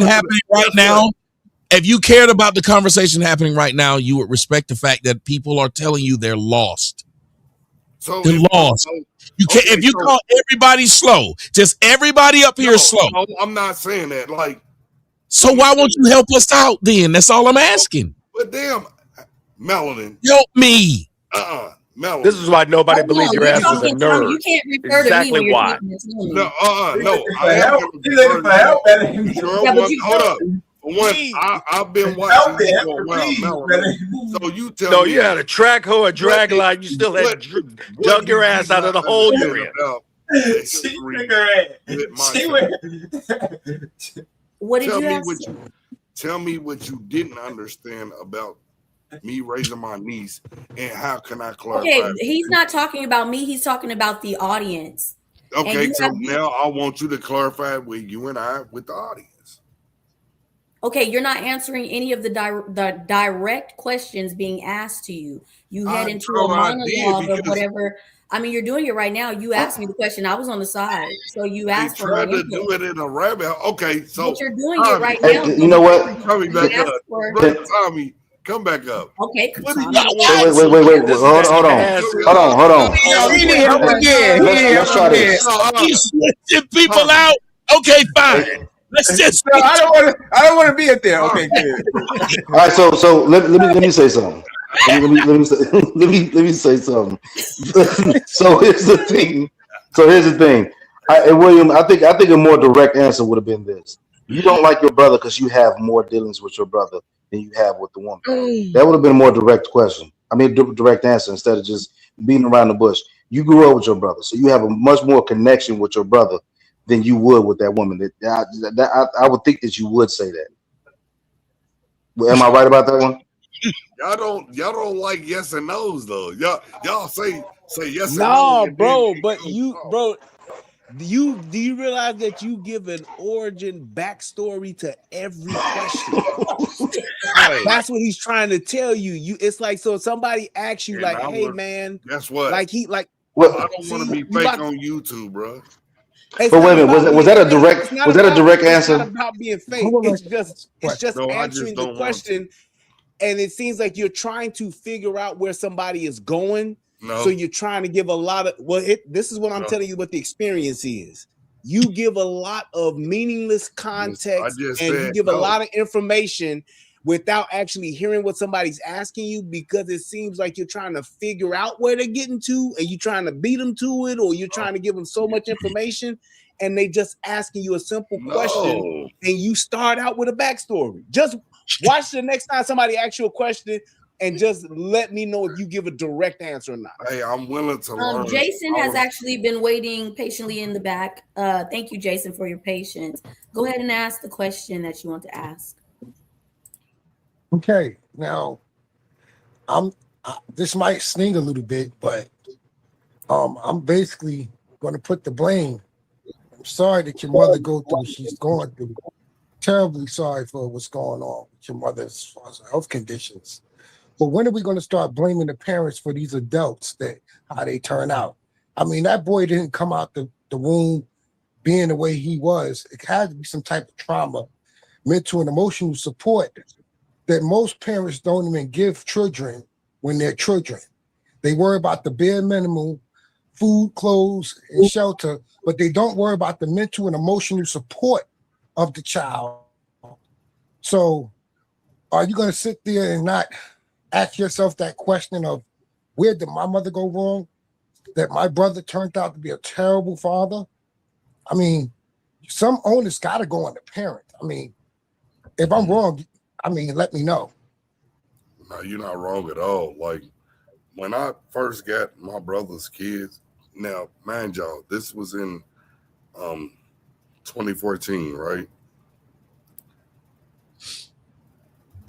My nephew and everything, he had his father in his life, which is my brother, and he asked me to get them when CPS came, and I was doing me. Like, hey, my son, he's graduating from high school and everything, one of my kids, and it fell in my lap. So guess what I did? I didn't deny Man, God damn, would you address what the brother said? Would you address, please? God damn. Well, come on, man. What y'all want me to say? Damn. Look, we want answers, Mr. Williams. We want answers. So we don't want you playing this game, man. I told you. Guess what? I told you. Hey, give him a break. He was an oversexed nerd in high school. Right. I took the kids. You were simp. The kids. Right. That's what it was. That CPS came to me. My brother came to me and was like, "Hey, we can't do this shit. This is what the fuck I did." Is he answering the question? What the fuck y'all want? Like, damn. You know what, y'all? He might actually be a nerd, because almost every answer to every question y'all ask him is, our whole universe was in a hot dead state within 14 billion years ago. No, it's just the fact. Look, CPS called me. He don't get jokes either, Tommy. He don't get jokes. The earth began to cool, the autotrophs began to Jew, Neanderthals developed tools and built a wall. So, Tommy, math, science, history about rattling the mystery. It all started with the Big Bang. CPS asked me to get the kids. Oh my God, and I said yes. Is that good enough? He talked through your No, joke. we need a Gilbert and Sullivan now. Go ahead, Y'all put keep one on. Even when I said I got the kids, y'all still push this shit. It's bullshit. It's kind of lame. Because Hey, you know what, brother? Yes, you want to blame? Look. Yes. I said yes. Then y'all were like, well, what happened? No, you did not I say tell you yes. what happened. He asked What you. the fuck I did? No, you didn't. Man, y'all, No, you didn't. Stop being Yeah, weird. I but said brother, that. we trying to get Look, hold on. Let me speak. Let me speak. I've been quiet. Let me speak. Okay. Mr. Williams, he asked you, is your mama to blame for your brother being a piece of shit? You gave us a whole soliloquy about some other shit. We don't want to hear that shit. Did you hear what I said? No. My brother made a choice to be a piece of shit. So then he asked you, he said, at what point do the parents be to blame? Do you agree with that? Hey, if you get taught everything, listen. So how could you blame your brother, but you won't blame your mama for your brother being a piece of shit? Hold up, excuse you. Hold up. You asked me a question. Now I'm gonna tell you. Let him answer. Let's see if he can give us one. If our parents raised us correctly and everything, we make our poor decisions. That's not on our parents. That's on us. Oh, that's very nice and concise. Anybody else got something to say to him? All right, let me tell you something. Napoleon, you haven't spoken. Did you have anything you wanted to say or add? Oh, that guy that was cussing a lot in the background, that was me. Calling him a nerd and all this stuff, saying he wasn't, saying he can't dig his ass a hole, can't answer a damn question. That was me. So yeah, I've been running my mouth. Okay, lovely. I mean, I could ask him a question and see, Playboy, what is 2 + 2? You gonna do this? Nope, you can't answer that one either. Okay. Oh my God, I did not sign up for this shit. It's 4, but look, it's 4, but okay. So then what you gonna do? 5 + 5 is 10, and 10. You could have just said you could have stopped at 4. You could have stopped at 4. You could have stopped at 4. What is 100 times? You know, I'm sorry. I really wasn't trying to get him to just really do that. Hey, wait. He can't. Hold on, now wait 1 second. Y'all wait 1 second. By the token, hey Tommy, that was. Hold on. When Tommy is speaking, be respectful. By the token said his new nickname is William Filibuster Williams. Oh, I don't mind that at all. William Filibuster Williams. No, but let me tell you something. No, William, I do want to do this though. I do want to try to get it to some semblance of coming back, because that was a really good question the person was asking. They were asking, even when it comes to your brother, do you have any understanding of why your brother chose to be quote unquote a piece of shit? Do you don't think nothing bad happened? You think his childhood was perfect? Because I heard you talk about your mother, but I didn't hear much about your father. No, well, for one, nobody's childhood is perfect, by the way. But our father was the more stable parent. I was just saying I didn't hear you say anything about him. Did y'all lose him earlier? No, my father passed away in 2020 from COVID. Okay, so he made it all the way to 2020. Y'all were grown then. So then y'all had your mother and your father. Do you have any idea of when he took the wrong road? No, my brother he loved the street shit from our family. He loved the street shit. So what you said from the family? What part of the family was he exposed to where he saw them in the streets?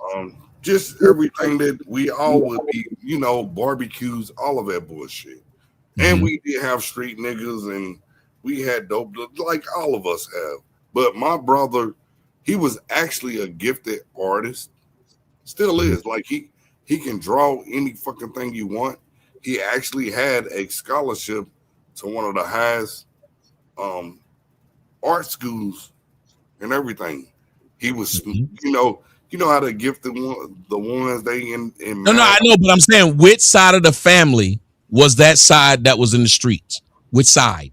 Both of my mother's side and my father's side. So if he turns out that way, because there's a whole bunch of people in your family that way, is he really that bad of a person? If y'all already had other people who were bad like him floating around, to the fact that kids got a chance to see them at barbecues, at family reunions, y'all let them around the kid. Well, this is the one thing too, Tommy. The fact that we had an active father, even though he worked a lot, he did everything, but he made sure that me and my brothers, we all was straight. No, I hear you, but if I'm asking you, if I had my daughter around my child molesting family members, would it matter that I get a whole bunch of money? No, I'm asking, would it matter if I had a whole bunch of money and that I worked hard? It would matter. Like, no, let them hang around her. We're not doing that.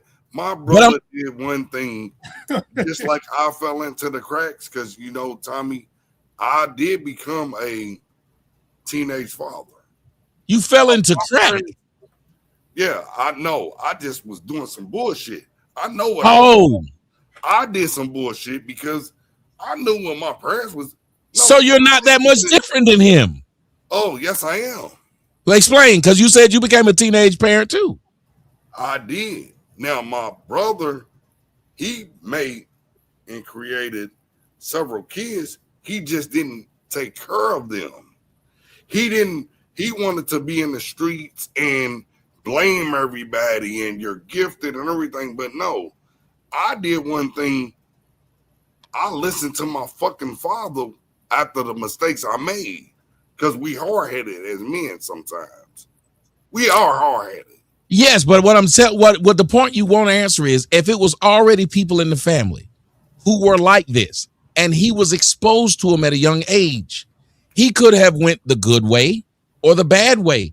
If your family already got it, it's a toss-up, isn't it? He liked that. He was around both.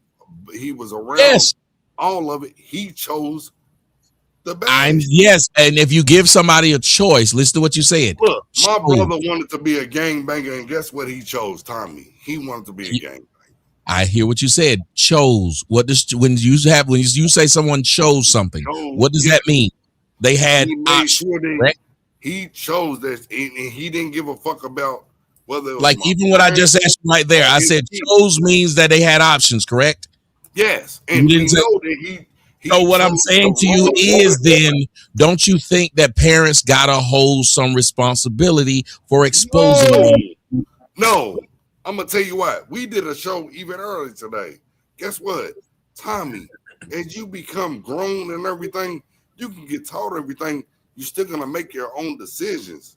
My brother chose one thing. He didn't give a fuck. He cares about himself more than anything else. More than his kids. Hey, brother, you said hold up. Because y'all asked me this shit, but what I'm saying is what the fuck I've been dealing with for 12 years. My brother has always, what his oldest kids are 22 right now. And guess what? One of them is the top volleyball motherfucking player in the fucking nation right now. In college. And I would never divulge her name. Real quick, Mr. My brother has out of all 5 of his kids, and they twins. Hey, I got a question after you, man. Hold on. We have to respect the money in the Rumble Rants. Beats for Days. Thank you for the $5. Tommy is the only one that is supposed to be drunk on the panel. Anyone else need to shut up? Thank you. We have a $20 from Sun 2380. He is not a nerd. He is old. A lot of old people can't give a direct answer without a story. That is how old Black people remember the stories. My dad does the same thing. Thank you. We the same age. Stop calling him old. We the same age. Guess what? And another, hold on, please. Hold on. And then we have another one for Beats for Days with the $5. William, full drinking, half thinking Williams. Thank you for the Rumble Rants. Please remember to hit the cash out. Well, go ahead, bro. Listen, what we were just I was trying to ask you direct questions because I'm trying to get to a point, because you have to remember, not even trying to be funny. A lot of what I'm doing and we're doing, we got 10 people up here. Yeah. We may have 3 hours. We're trying to be a little more concise with the answer so everybody can jump in, if that makes sense. So just for just for time's sake. So that's why when you go back and relive it, but it sounds like you're really upset with your brother. Can you tell me where what's the big bone of contention you have with him? What is the thing that makes you most disappointed in your brother? He was actually raised to be great men. And you're older, they won't understand it, but we was actually raised to be great men. Now you can make mistakes or what have you. We was raised to go to college, graduate from high school, what have you. Use our gifts though. My father was one thing. If he seen that you had a talent in everything, he wanted to use that. Because it's a difference between a talent and a God-given gift. But when he paid attention to that, he wanted to work on that. But he wanted all his kids to do one thing: go to college. Now, just because you don't go to college doesn't mean now you got to work. Because you can't sit around, you can't be on some bullshit. Go to college, or you work your ass off, or you go to the military. So this was the problem with my brother. He's the most gifted artist I've ever met, but he kept on popping out kids. And I was a hot whore as well. Let's not get that twisted. But I was about to say, did you say you had 10 kids? No, I have 8. Okay, you have 8 by 5 women? No, 3. Okay, I'm throwing out numbers. My oldest child I'm 50. My oldest child is 33. Okay, but here's what I want you to go forward with. People live their lives for themselves. It sounds like you're hurt that he didn't do what you think he should have did with his life, that he left a lot on the table, and it will happen. But the resentment that you feel towards him is not what's going to make him get better. It's not what's going to make him grab the rest of what life he might have and maybe move forward.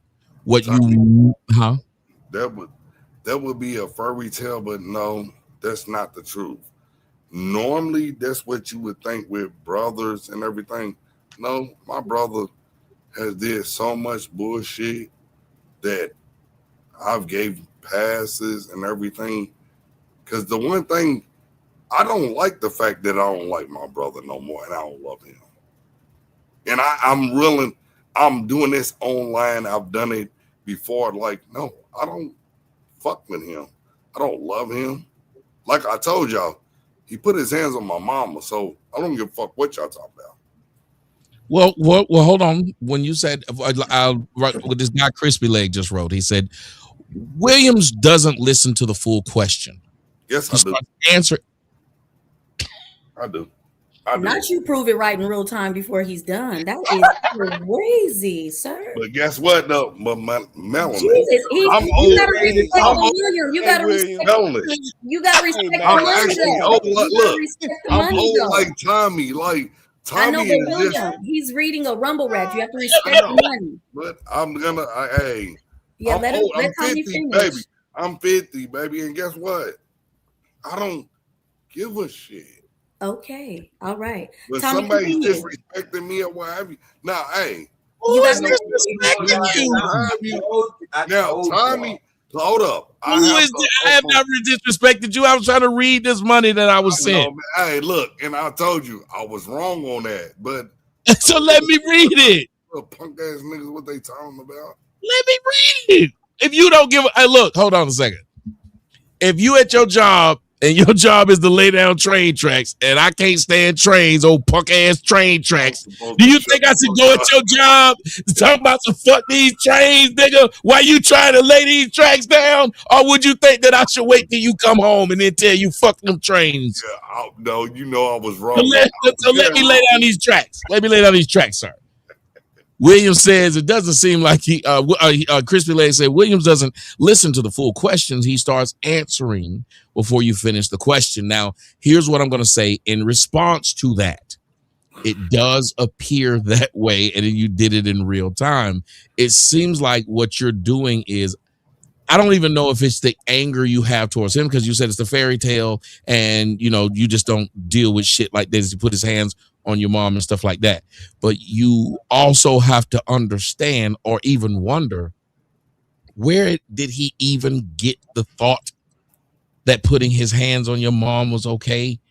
Two, if thou were that mad, and I don't know how many siblings you got, but he's still walking around A, free, and B, breathing and don't need a wheelchair. So it couldn't have been that bad, whatever he did. Because I would believe if you put your hands on my mom, my other brothers would probably stomp him out. Two, he'd never come back around and we wouldn't care what he was doing. So we would never be arguing what's going on in his life. He would have nothing. We'd have nothing else to do with him. But it sounds like the way you talk, like there's still some either love that you have for him. Is something weird here, though. So Tommy, can I tell you the real truth, right? You done said this 4 times. You giving me the fake truth. No, it's all real. Yeah, so I did. Yeah, so you can give it to me. The difference truth. is, you got know, a bounty, Tommy. Especially us with men, how we were raised and everything. The hardest part that you have to do is. Well, wait a minute. What's the hardest part? Damn. Lord, I pray. No, you did. You was right. You was right on time. You did it perfect. Everybody know when I'm about to ask you a question like that, it's probably go time. William, they got you off. They got you off, and you didn't even have an orgasm. Thank you, T.M. Riley. I would love for y'all to go one for one if y'all could right now. What were your thoughts on what y'all just heard, for real? Yeah, I was gonna ask him before y'all kicked him. He said his brother always wanted to be a gang member. Are you calling us out just so you one know, by one, or one is just he's to chime 10 minutes in the back. I apologize. Go ahead, guys. Yeah, how many minutes is he? He's 10 minutes in the back. Okay. Can y'all hear me? I wanted to ask him. He said his brother always wanted to be a gang member. So, and he said his brother had multiple baby mamas. So they chose to have babies by this reputed gang member, right? So what the onus on them? But he's still giving her and the other women. It's what the problem me, Blanche, CJ, and Brian were having. He's still giving them a pass. They all get a pass. I don't know why. Yes, he sound like that. So real quick for a moment, shout out to the person that brought in the bounty, Tronagy. We appreciate that. As well as the $50 ball from T.M. Riley. Fuck the trains, he says. And take a shot, Tommy. Yes. How much to get 20 minutes? 10 minutes is $20, I think. $20 to get 10 minutes. So you just divide whatever you give by 2. Or multiply it by 0.5. I think Jason, Brian, Jason has been waiting to ask Tommy a direct question. Go ahead, Jason. Oh shit. Tommy, all right. Go ahead. I don't have a psychology degree, but I just wanted to ask you a question about the question that I just asked this man before he was kicked off the panel. I mean, we already know that most parents in the world think feeding, clothing, sheltering the child is all that's needed. They don't care nothing about the mental and emotional support. And is that more important than all those other things that I just named? Is the mental and emotional support to a child more important than all the other bare minimum things that they're supposed to do? Go ahead, Melanie. You were gonna say something? Yes. So, Jason, before he answers you, William is permanently kicked off the panel for the evening. Kendall reacts to the $200 ball, and it says, "Keep William off the panel with the salute." God, dog. The world is very different now. They got some snipers is living out here, man. You got to watch out for them. You got to watch out. But I will say this: when we talking about what is most important, I think Brian and I can answer that one, being as it's like this. We both have like family members where we see some of them were raised in the weeds and they grew up a beautiful rose.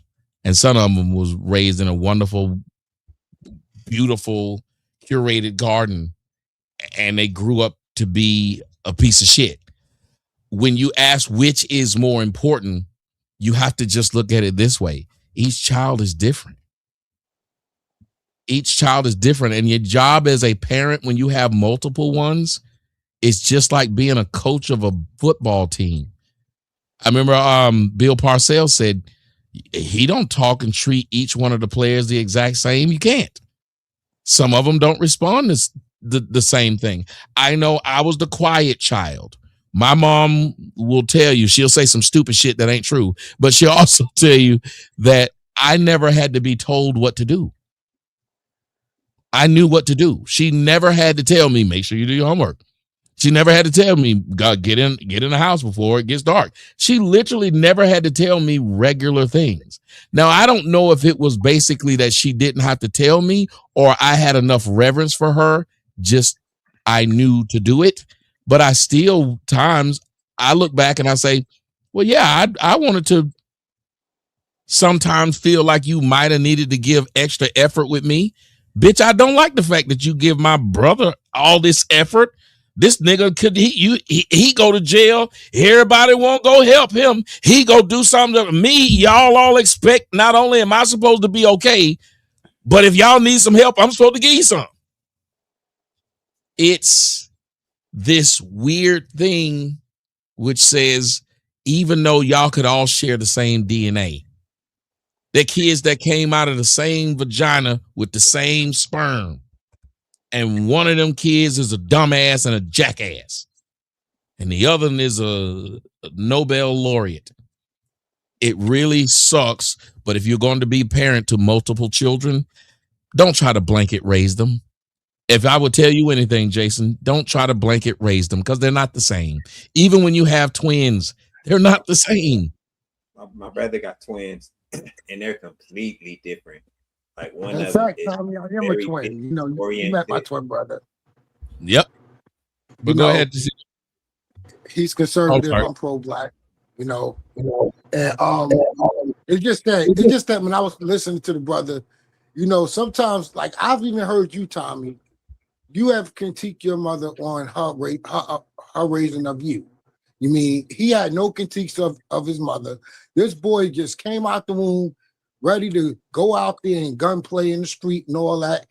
I mean, the way he explained it, like this boy just came out the womb, put on the red flag and said, like, I'm going out there gang banging. That's the way he put it. Now, listen, that's why everybody was trying to get to, hey, how did he get there? And sometimes that stuff is difficult. Sometimes these people don't know how to say, I don't think he would ever be a person, and I would never try to push him to it. If his mother had anything to do with this, he's never going to say it. A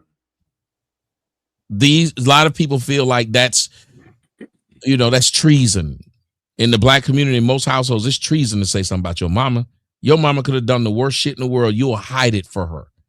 But that's the problem, though, Tommy. That's the problem. We got to call this out. That's why I'm trying to get him to say.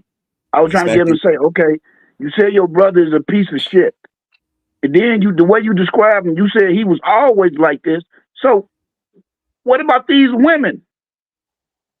Yeah, all the women who laid with him. That is all the women who laid down with him. You can go, Brian. All the women who laid down with him. How is it that they didn't know he was a piece of shit? Yeah. So the thing that he's doing, there's a movie called Annapolis, and in Annapolis, there's a scene where a guy says, "Hey, you're my Mississippi," and he was the guy who was performing the worst out of all of the guys that were at this Naval Academy, and he said, "You're Mississippi." So Mississippi is the poorest state in the country, and he said, "As long as I'm not Mississippi, then I know I'm going to be better than you." And he's treating his brother like that because there are a lot of parallels in his life that he has with his brother. He's not even acknowledging that. So it's easier for him to make himself feel good, to treat his brother and to call him a piece of shit. and to not call the women, not to call the mama, not to talk about the circumstances of his life at all. He wants to keep him his Mississippi, because if he don't, then he got to look at himself too. Because you talking about 8 kids, 3 baby mamas, 3 marriages. That ain't all just life circumstances. That's a lot of fuck ups too. And if his brother was to be here and to talk about him, I'm sure there would be some he's a piece of shit moments that he would have about him too. So it's like when you're that judgmental to just drop that type of shit on him, and you're absolving the women that's involved in this, and you're absolving the childhood and how he was raised. You can't do that and be righteous in what you're saying, because there's always 2 sides to the coin. My brother and my sister, we are all different. But I wouldn't go and say that my brother's a piece of shit because he's not doing what I'm doing, or I got to help him with this, or I got to do this for him, or I got to do this for my sister. If you're that judgmental on that, you like keeping him where he's at, because then it'll never be on you and what you've done and where you're at in your life, and your failures aren't the focus of who's the worst in the family. Well, at least tonight, the women cannot say that men did not hold Bill to ass. Pause. For the fellas up here acting up. And also, shout out to y'all with those Rumble rants coming in. We have Leviathan with the $5. Tommy, you need to mod up Kendall Reacts. And he already got mod. He already modded up. And Hydro 3120, $5 Rumble rant. That man doesn't process words. He just barks back noise. We appreciate you guys for being in the building. Oh, we also have another $400 for Kendall Reacts. He is not playing tonight. What up, Tommy? A little something for the show. Actually, that is going in the wrong direction, so excuse me, but I can say it again because it was absolutely awesome. Thank you for the $50 ball. Doing a great job. Oh, that's for me. Thank you. I appreciate it, Tommy. Continue, guys. Can I just say one thing? His niece got shot, and he immediately went to, it was his son, her brother. Like, he didn't take no responsibility for that girl getting shot while she was in his house. And I just thought that was crazy. No, I asked him, Blanche. I asked him, was she? Remember, I asked him. Oh yeah, you did. My bad. You did ask him that. But he didn't. But I'm saying he just skipped over it. He just moved past like her getting shot wasn't a big deal. That's a huge. She got shot on your watch. So as bad as your brother is, she didn't get shot on his watch. She got shot. I remember. And when that happened, Blanche, I was down on my knees. I couldn't listen. Pause. Oh, you talking about? I was wondering I was like, is he checking? I thought you were gonna start, like, people were sending you stuff and you were going like through the packages and stuff. I was like, what is he doing over there? No, I had dropped my whole drink on my leg when somebody said something. My whole drink on my leg. So I was trying to clean it up. And I was down here cleaning it up. And when he asked that question, he was like, so it happened on your watch. I did like how they did on the on South Park when they got ready to ask that man what was the word in nigger when he thought it was nigger, but it was naggers. I went, because I couldn't believe he said, well, yeah, it happened under my watch, but you know, like, that's a wild thing to happen under your watch, and we just move on. Crazy. It was the same. It sounded like you was talking to Taz, Tommy, from yesterday. I mean, Taz, I really had a question, but I didn't see the show yesterday, so I couldn't tell you. I was going to tell you to ask him what you know the example I could give you? That mother and daughter that's going around the internet doing interviews about the mother knowing that her daughter's 13, selling her body on the street at 13 years old, and got videos on Twitter with her doing underage things to grown men. But I mean, oh yes, you're right. Y'all don't remember that? Taz, you should have said, Taz, what about that mother that's on Adam 22? Ryan, y'all don't remember that girl? Daughter. Yeah. Yes, remember her mother and the daughter. Yep. Her daughter started at 11 years old doing that. Remember? Yes. With grown men. And she's fine with it because she's on that money. She's making money on the internet. She has not been prosecuted for sex trafficking her own daughter. Her daughter has not been prosecuted. I think she's only 16 at this rate. She was talking about how she couldn't do OnlyFans, so she sells her videos on Twitter, I think it is, or something. She said she send people, and the guy was like, "Well, ain't this child?" She was on that weird white dude show too. Yo, I wish you would have brought that up to Taz, man. I was like, damn, I ain't see that show last night. Because had I seen it on live, I think Tommy would have picked that out the comment section and asked Taz that. But Jason, to your point, sorry.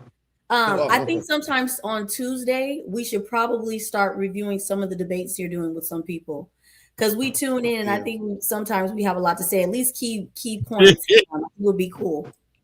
Yeah, and what I really want to start doing too is I want to have us have some shows where, like, if people from some of the shows we do, if people in the comment section want to challenge something we've said, because I was like, you know who would be fun to have up here tonight?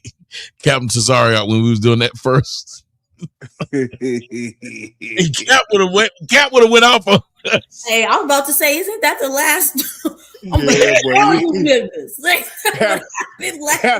Cap might have rage quit, but it would have been fun to have him on. Hey, Cap gave us hell on that one. So y'all Cap would have told you that your daughter get shot, you don't get no pussy.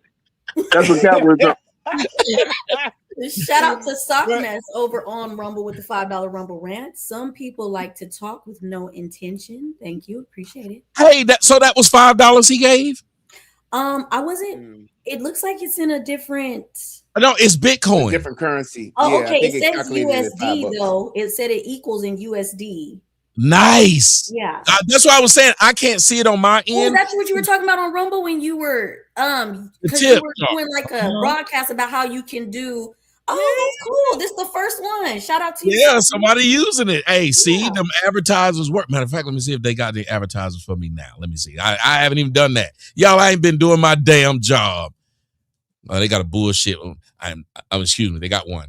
Let me read this one advertisement. I didn't mean this. I have one advertisement. It should pop up on the screen there. Ladies and gentlemen, here's the advertisement for today.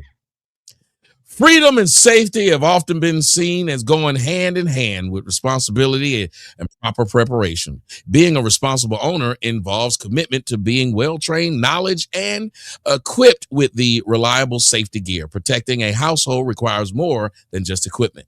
It requires a focus on safety protocols, secure storage, and a deep understanding of local regulations. Professional training is a cornerstone of safe ownership. Comprehensive resources and expert-led courses help individuals develop the necessary skills to handle equipment safely and effectively, whether the focus is on home defense or personal safety. Personalized education tailored to specific needs ensures that safety standards are met. And joining a community that values ongoing education and rigorous safety practices is a proactive step towards responsible gun citizenship. This is brought to you by the 2A movement out of Jacksonville, Florida. And that are the people who, how many 2A advocates do we have out here? There we go. Y'all stay strapped up.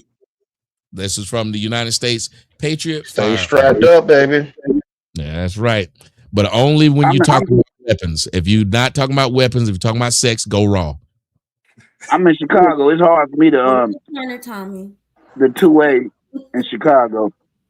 I got to get up with Corey. I got to get up with Brian to help me get my. Hey, bro. We'll talk offline. But I gotta. You talking about get your concealed carry? Yeah, get my concealed carry in Chicago. Yep. I got a class coming up. We'll talk offline. All right. Hey, let me ask y'all something. Question: how many of y'all heard what's going on with Malcolm Jamal Warner and his wife and mom? I haven't heard of it. I was Really? interested about that when I saw it on the show. Yeah. His wife is suing the mom because the trust that he had was in the mom's name when he died. Oh yeah. Oh wow. And that let me think he ain't trust that bitch. He ain't trust his wife. She gotta go hustle that box. She gotta hustle that box. She mad now.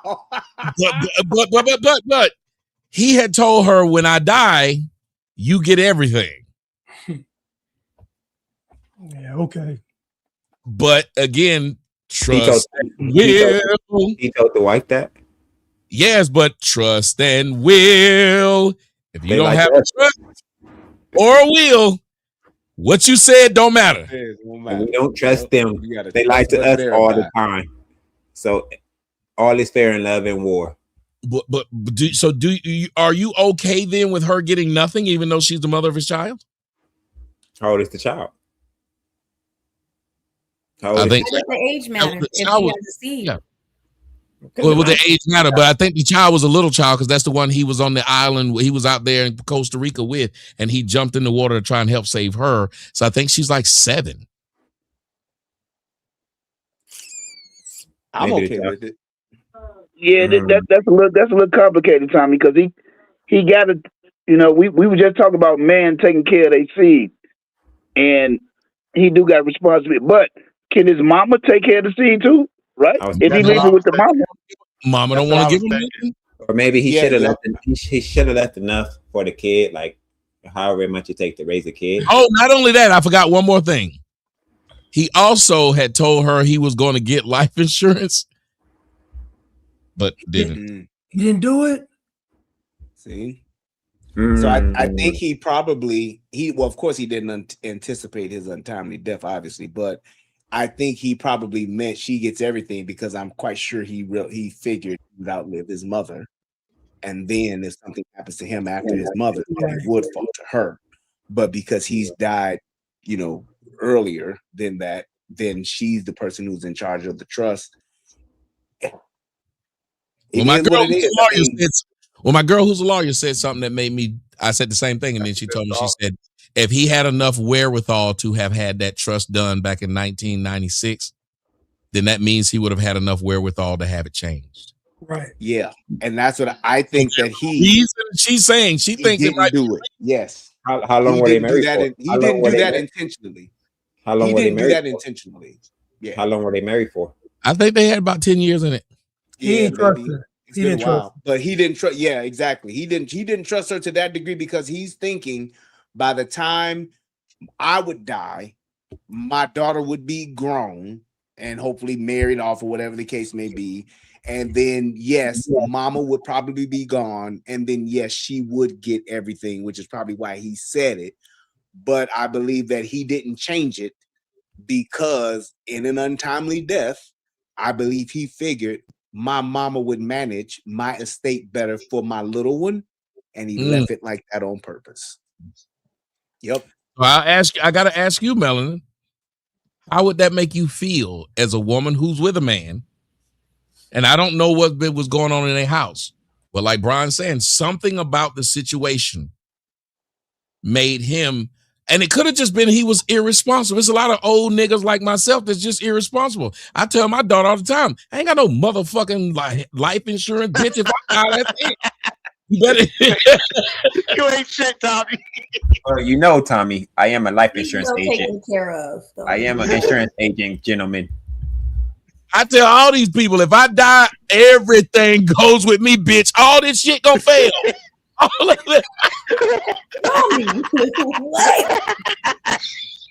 As soon as I die, they gonna be the people from Duke and Duke. We gonna have to get Duke and Duke Associates. We gonna have to get all this. We got to put it up in the stock exchange. All this shit is going back. I don't know. And listen, so he might have been like me. Why would you give a motherfucker a reason to kill you? Life insurance is a reason to kill a nigga. No life insurance is a reason to give me something healthy and get me to work. So you want to know if I'd feel some type of way if he left everything to the mother? Yes, and left you with nothing.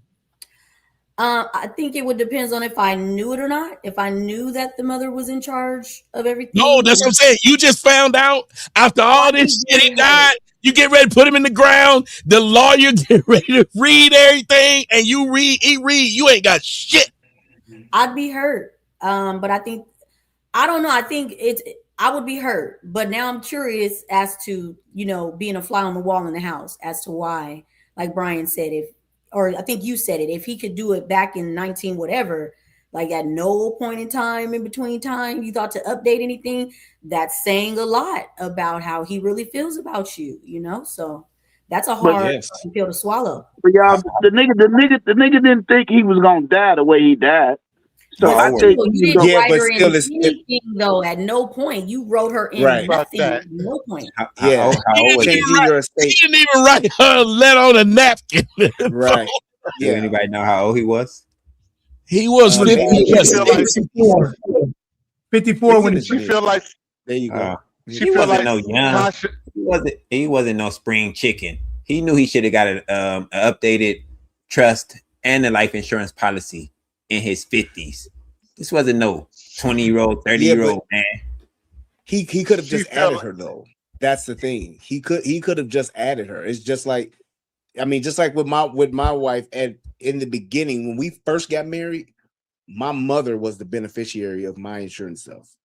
And once my mom hit her mid-70s, I said we need to change it. And then I changed it over to her, and she got everything. And if in the event we both passed, then my brother would be the person who would get all of my stuff. My brother Eric, he would get everything, and he would be the one to raise my children. Because I had to think of somebody who was younger than me who could go on and do what I would do to the best of their ability and raise my kids. So it was like, you got to think about that. And he got married to her, and he was well in his 40s at that time. If he wanted to put her in, he could have just changed that and had her added to the trust.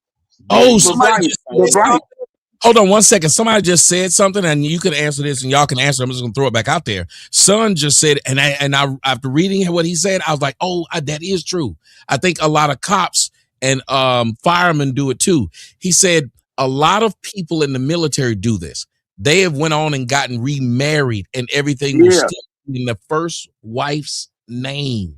Yeah, I was about to say that, Tommy. I got a lot of policies where before I had kids, the only person that I did have is my mama. Now that I got kids, and now they on my policies, I still got policies out there for forming jobs where my mama is the beneficiary.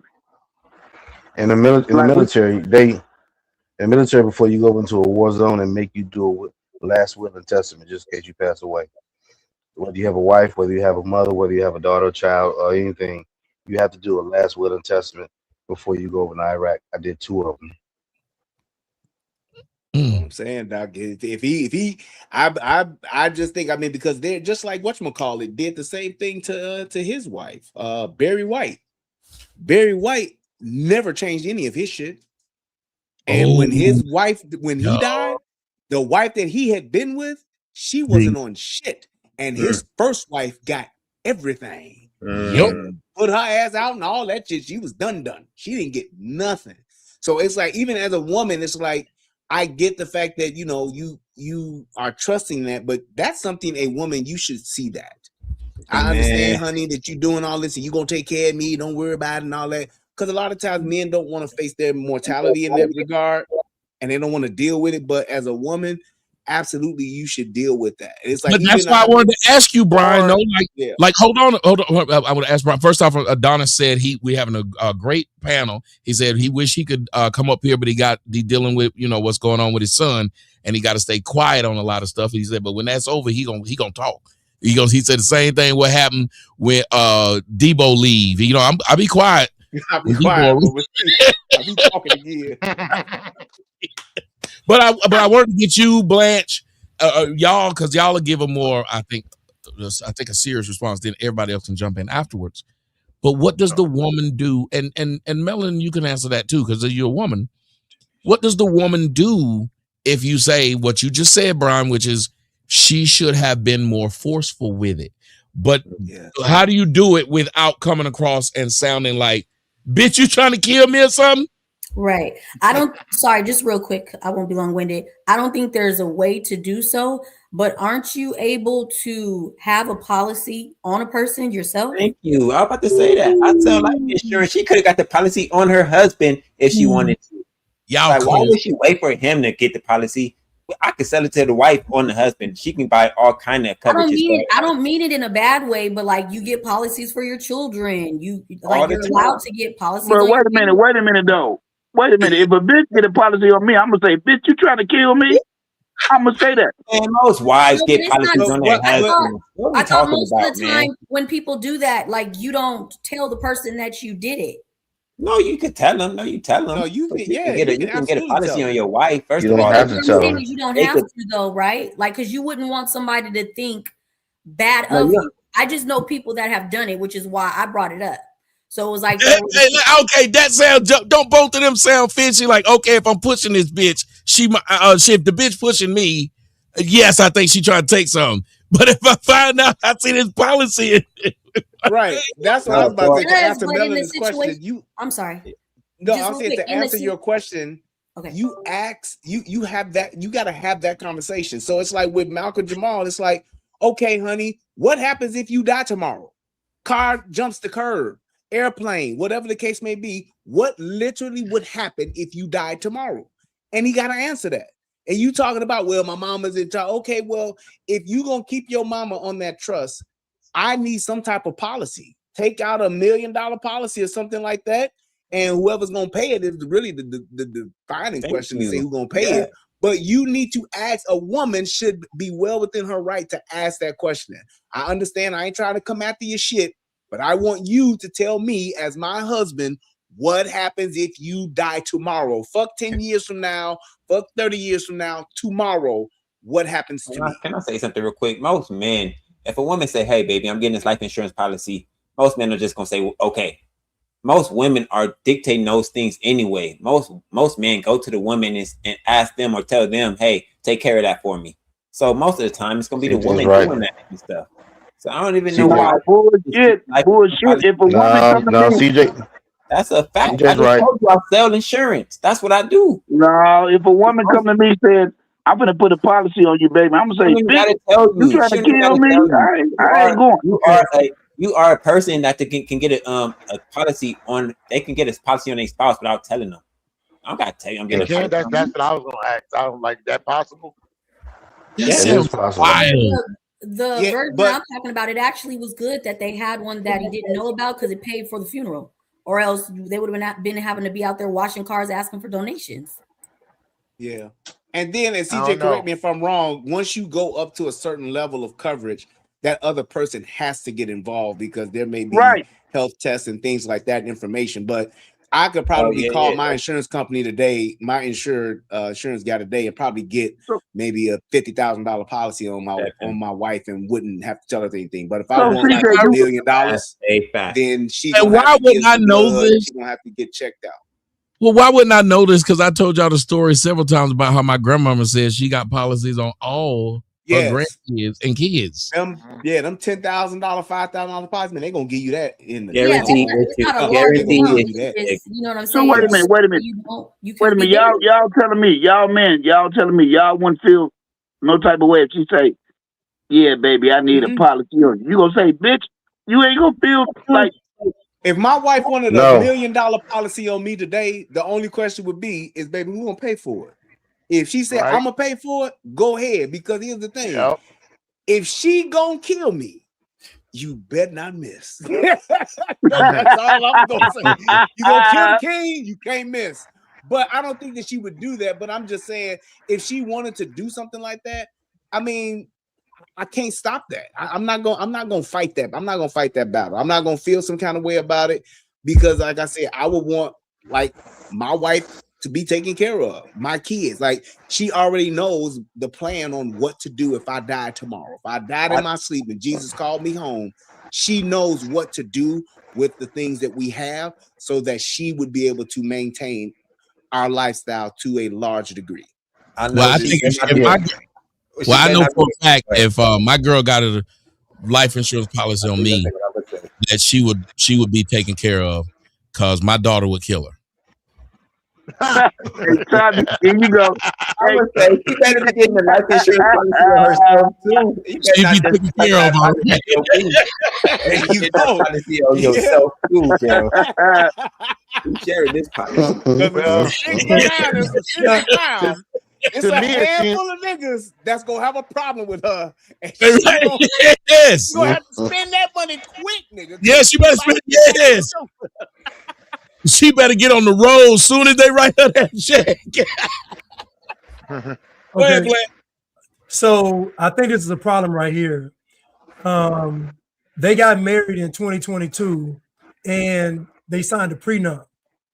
So according to the prenup, she's supposed to get $1 million plus. And then she also said he was supposed to give her $16,000 per anniversary. Damn. So she's asking for that $16,000 per anniversary money that she didn't get. I guess the promised salary of $5,000 a month for acting and as chief of staff, amounting to one. So I think the problem is that she's asking for a lot of stuff. Like he's supposed to pay her for the anniversary, pay her for the chief of staff, pay her from the prenup, and so she goes to the mother and try to handle it, privately. The mom was like, "No." She want to get an anniversary of her dead husband. That if there's a prenup, why would you even dispute her? That's crazy. Well, she's saying that since she didn't get all that, it should come out of the trust, right, Blanche? Yeah, right. And that's Melanie. You think that's a good point of contention? She may not have. She can fight that. No, she can fight that because it's basically she could say her point could be, well, that's what Malcolm said he would do for her. That is not what Malcolm said the trust would do for her. That's why I said he didn't add her to the trust. Yeah, them trusts are damn near ironclad. Yes, if he they damn near ironclad. You can't get none out of them. Right. That's how men can hide money. Yes, that's how you protect your estate. Yes. And if he's saying I'm working and this is what I'm gonna do for you, that's one thing. The trust is totally separate. And if he didn't add her to the trust, she ain't got a leg to stand on. She can try to fight it, but I don't think she gonna win that because that trust is just that. It's the trust and who's in the trust. So then the property that he owned, wouldn't that be up for auction then to get her what she wants? Not what's in the trust. And if I'm dead, there is no anniversary. Why does she want to get paid for future? No, she said, he probably said this and then, like, here's two things. He probably said it and never did it, but because they were together, she probably saying, I never asked for it or whatever, because he was there and I didn't look at it that way. And now she's probably arguing it more strictly because once you realize he's dead, you get nothing. Because I don't think she'd have been arguing this had she gotten something from the trust or that he had life insurance that went to her. But right now, as it stands, she's getting nothing.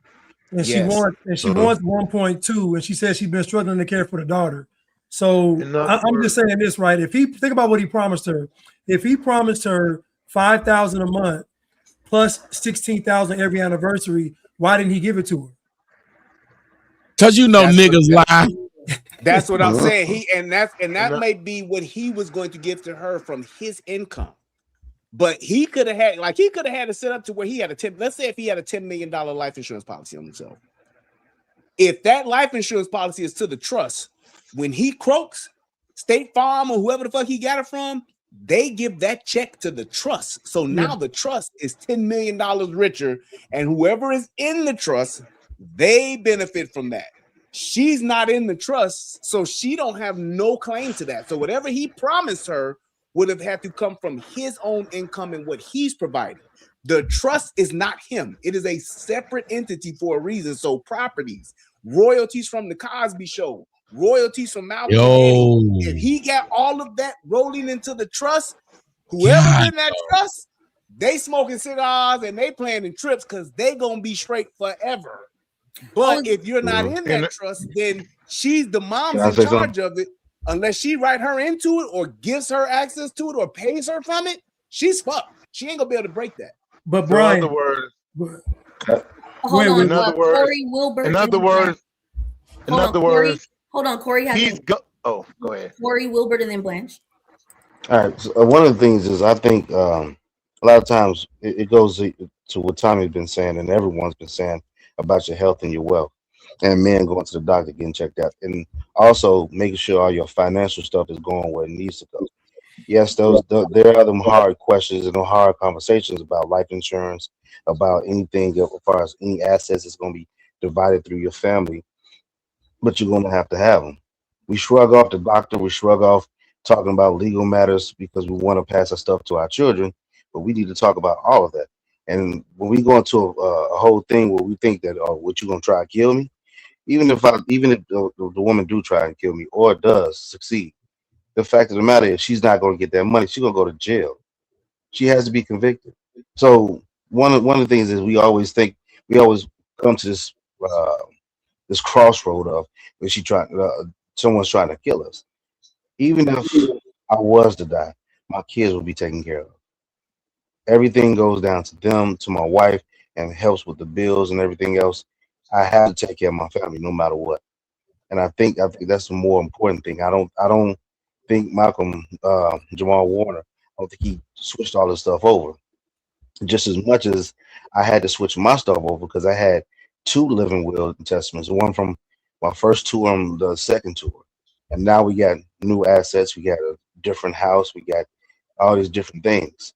I don't want to leave my family just out here struggling and not being taken care of. Real quick before we go to Wilbur, D. Curtis 313, thank you for the $5 Rumble rant. Let's not forget about Shira 7. Many brothers point to messages like hers as one reason they're becoming more hesitant about life insurance. They feel it's too often viewed as a personal payout. Go ahead, Wilbur. Oh, I was gonna say more of a joke. I said it's like more or less he was Ghost and she was Tasha, basically. You know what I'm saying? That's all I was gonna say. Because I mean, maybe he did do it. You know, it seemed like he was a level-headed guy, and possibly he might have played her like said Ghost did Tasha. Blanche. Yeah, I mean, I just think based on what she's saying in this article, I feel like if he was telling her I'm gonna do this and I'm gonna do that, and he didn't do it, I don't think he may have necessarily trusted her financially. Because even with the $5,000 a month, I mean, think about honestly, if he's telling you he's gonna give you $5,000 a month and he never does, you're not gonna tell him one time, baby, where the money at?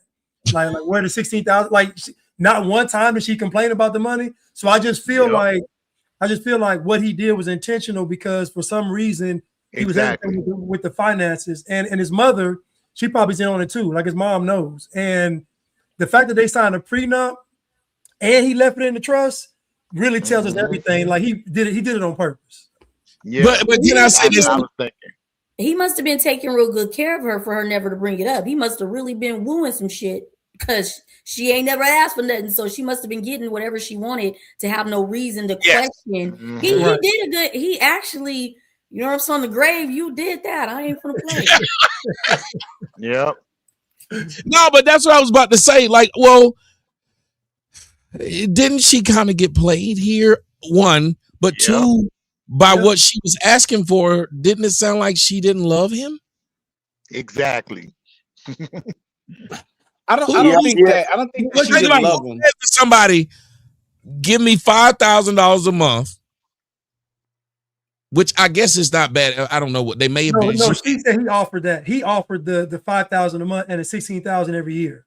So maybe he offered that because he knew he couldn't get her without offering something. Because I mean, we typically start offering money to bitches we think don't want us, and it's just true. We think they don't want us by ourselves. It's the same reason. Say that.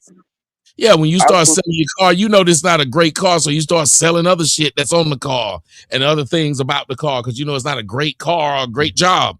I think he sold that dream to this lady, but at least he was smart enough to realize I sold a dream to a fiend. But in perfect world, though, Tommy, in perfect world, you want your woman and your mama to get along. I don't think that was the situation with this brother. Because the way he had it set up. I bet they got along. Just mama knew what the plan was. She knew, right. Just think about it. Oh, y'all think dude so? had money. Yeah, his mom knew. Yeah, think about it. He's had money since he was, you know, the plan 13, is the plan. 14 years old. And his mother and them, they probably at some point or another got a financial planner and put together a trust, and they grew that over the years. And I believe that was the plan. The plan was for the trust to roll over to him, but he had an untimely death.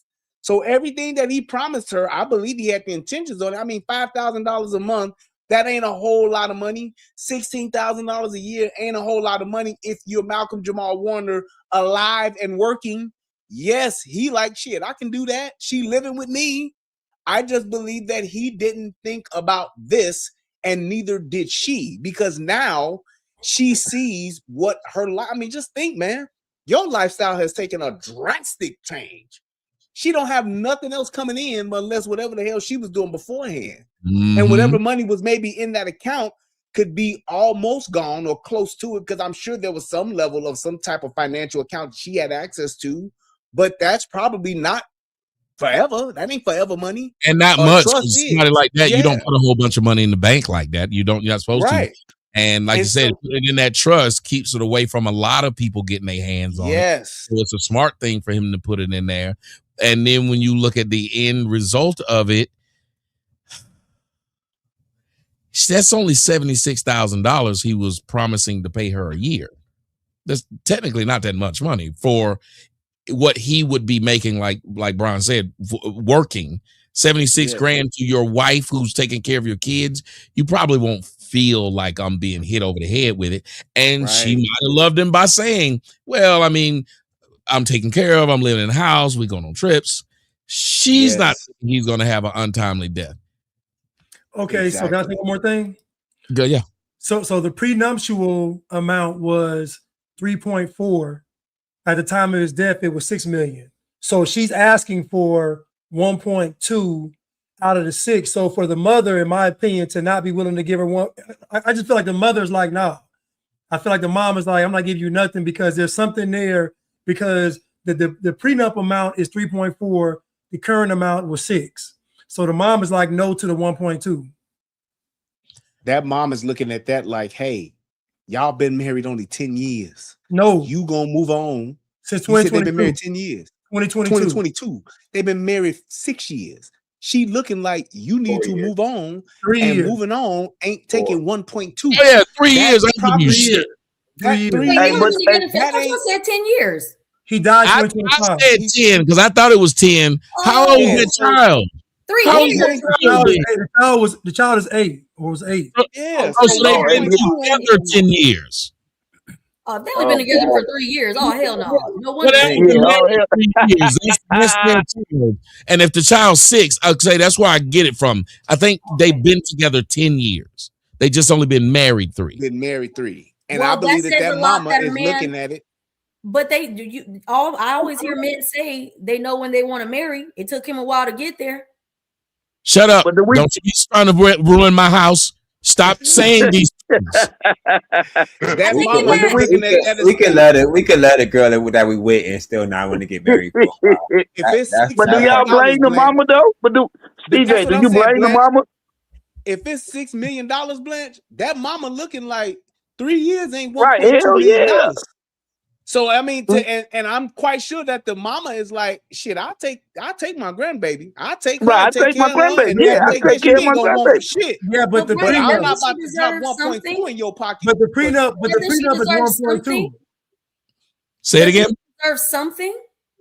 Like, even if you don't want to give her what she asking for, she doesn't deserve something. She bore his child. I think she does. I think she does, but I think the mama, and I don't know this, I'm just speculating, but I think the mama looking like, shit, bitch, you got everything that's in his checking account right now. That's all you right. Right. Everything that was in there, and that could be in the house, Brian, in the house, or that could be $750,000. Yeah, No, like that. I kind of like They cold. They cold. What about the prenup? They ain't right, Tommy. They ain't right. What about the prenup? The prenup. Hey, CJ, hold on. These niggas some incels. I could tell, Tommy. I could tell. Nigga, selfish right here. These some selfish niggas right here. Hey, Tommy, we know you. Hey, Tommy, why you running? But hey, Tommy, the prenup, Blanche, is predicated on them divorcing, not him dying. Oh, that's what that prenup is predicated on. It's not about. It's not about if we. It's about if we divorce. Brian. I'm still go Malcolm ahead, Jamal, cook, Brian. You still wife, and we going our separate ways. Cook, Brian. Prenup is in play. I got you. Got him. The But the nigga died though, Brian. He died. Yes. That's what I'm saying. So with that prenup, that's what that's predicated on. But if I die, the estate, bitch, you can't have that. It's a cold ass game, boy. You wasn't around when I was reading for Bill Cosby and shit like that. You wasn't around when I was getting drove around by mama with all the motherfucking calls and shit I went on. So you don't get that. But you will get the Okay, Brian, one question. So if the estate, hold on, Beard. If the estate went from 3.4 to 6 while they were married, okay, my question is, what is she entitled to if he made the money when they were married? That's the thing. The only thing that she's going to be entitled to is what was stated in the prenup if they divorce. She didn't do her due diligence to get that part of if you die prematurely figured out. That's the problem. Because like you said, the trust, I'm quite sure it went from 3 million to 6 million because he probably had a policy that when he died, it went to the trust. She should have made sure that she had a policy on him to where she was the beneficiary if she died, as opposed to thinking, well, I'm straight with the prenup. You are if I'm still alive. She was concerned about we getting a divorce as opposed to if you croak ahead of time, nigga, what happens? So that's the difference, and that's what she didn't figure out. That's why the mama is like, okay, I'm in charge of all of this, and I got this, but you not entitled to it. And the mama could have been like, look, bitch, I give you 500,000. And she like, no, I want 1.2. Well, fuck you. That's what, you know what? You know what? That sounds more likely though. That's actually sounds more likely. I mean, because the mama, if the mama's in charge of the trust, she could write that check, but she can't go and change that trust because she can't contest the trust because that's exactly what the trust is for. If he got sued, if he ran somebody over, somebody could have sued him for everything he got, but they can't touch that trust. That's why people have trust. So it's like all of your things of true value should go into that. Like Tommy. Tommy's content should be in his fucking trust. Whoever's in his trust, that's what all that shit should be. Because it's like, motherfucker, 30 years from now, 40 years from now, motherfuckers may want to look at Tommy Sotomayor and who is in charge of that content would be the person that would be in charge of the trust. Right. Hey, look, Tommy gonna die. He ain't got nobody in his trust. He gonna give it to Mr. Williams. He gonna go to Mr. Williams because they looking like both of them bald. Y'all must have ain't heard Tommy earlier what he said he was gonna do. I'm about to say, drop this nigga, Melanie. Drop this nigga, Melanie. Back for free now. You better watch it. Yeah, they always want to hurt my feelings. My feelings is always hurting. Protect your intellectual property, Tommy. Listen, y'all, I know this is a cold game, like what y'all talking about, and it just seemed like she must be related to Lemony Snicket's. Because she had a series of unfortunate events. A series of unfortunate events that took place on her ass. You know, no money. All this went wrong. Everything went wrong. It went. Murphy's Law kicked her ass. Everything that could go wrong, it actually did. That's crazy. Actually did. Yup. It actually did, man. Because it's like she has no real recourse. Because even if she tries to contest it, she gonna be back and forth in court for so long, it really ain't gonna matter. What she should have did was try to ingratiate herself, and whatever money the mama was willing to give, she should have been like, hey. Because I'm telling you, the thing she want to have happen now is she wants that mama to die. So Brian, you ever hit the roulette table? I played it once. Okay, anybody that hit the roulette table, I'm gonna give y'all an example because I love roulette. Got a stack of chips. Fuck it. I'm gonna make sure I'm gonna win something. So I'm gonna put a stack on black, a stack on red. I'm gonna put a stack on 11 because it's my favorite number. I'm gonna put one stack over here under the third at the bottom, one over the third over here, and one over the third right here. I can't lose. Something gonna win. Spin that bitch. And they spin it. Right. And it get on them double zeros. You done. The one thing you don't want is double zeros. It never hits the double zeros. No, everything on the table is gone. All the money they put on the table, gone. Unless the nigga bet on them double zeros, it's gone. All the money, and it's the ugliest thing to watch, to see them pull that thing out there and just pull all the chips off the table. Nobody won. Yep. Yeah. I can't gamble. That's what happened to her. I do it. Gambling pisses me off.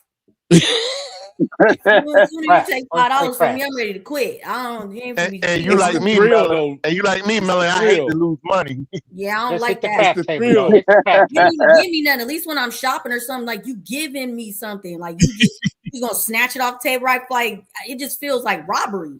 It when it happened to you, it really does. They done pull all the money off the table, and you didn't get nothing. You mean I put all this money on this table? I didn't get shit back. Yeah. Ooh, I'm surprised people don't shoot up casinos, to be perfectly honest. I'm really lost all that shit. Yeah. Seriously. And that's just like me, right? I love I love Chicago Bears, and I've been doing the betting on the games. And every time this motherfucker Caleb Williams don't do what I say, I call him a faggot. I say, faggot ass bitch. Oh, it ended like that? I thought he had a I was waiting on the punchline too. The punchline.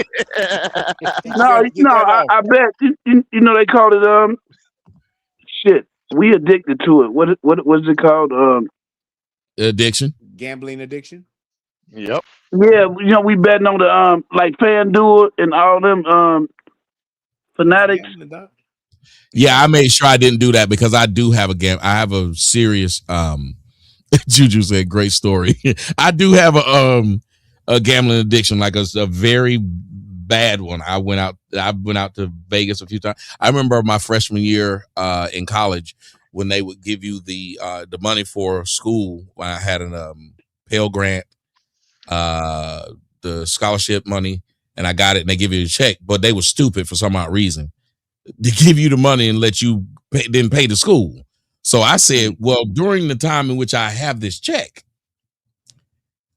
I'm going to go play cards and I can win me some extra money and then pay my school. I lost the entire thing. Wow. Tommy, damn. Yeah. Yikes. Yeah, I do that with FanDuel. It's like I'll have a set amount. And I'll be like, that's it. So them first maybe 4 to 6 weeks of FanDuel of the NFL, oh yeah, I'm hoping that parlay hit. But after that, once that money gone, yeah, that's what I'm talking about, Brian. That's why I never gamble. That's why I never gambled. I just don't. College football but if you hit, safer bet, in my opinion. Yeah, I was in Vegas one time, and that's why I was playing roulette. I had so many chips. You thought my last name was Lays, nigga. I had that many chips just standing there. It was bitches all around. Motherfuckers was giving me hand jobs at the table. Like it was going down. And I that just was said, a good one, Tommy. Frito Lays. That was a good one. Frito Lays. I got some more if you let me finish. So what happened was, so what happened was, I have such an addiction. I was $47,000 up. What you do? What happened? All went away. I then went and pulled money out the bank. Kept pulling money out of the bank until I couldn't get it off this one card. Went and got on another one until you couldn't get it off. Then they told me about how you can use the card and they will advance you money. They're an advance machine.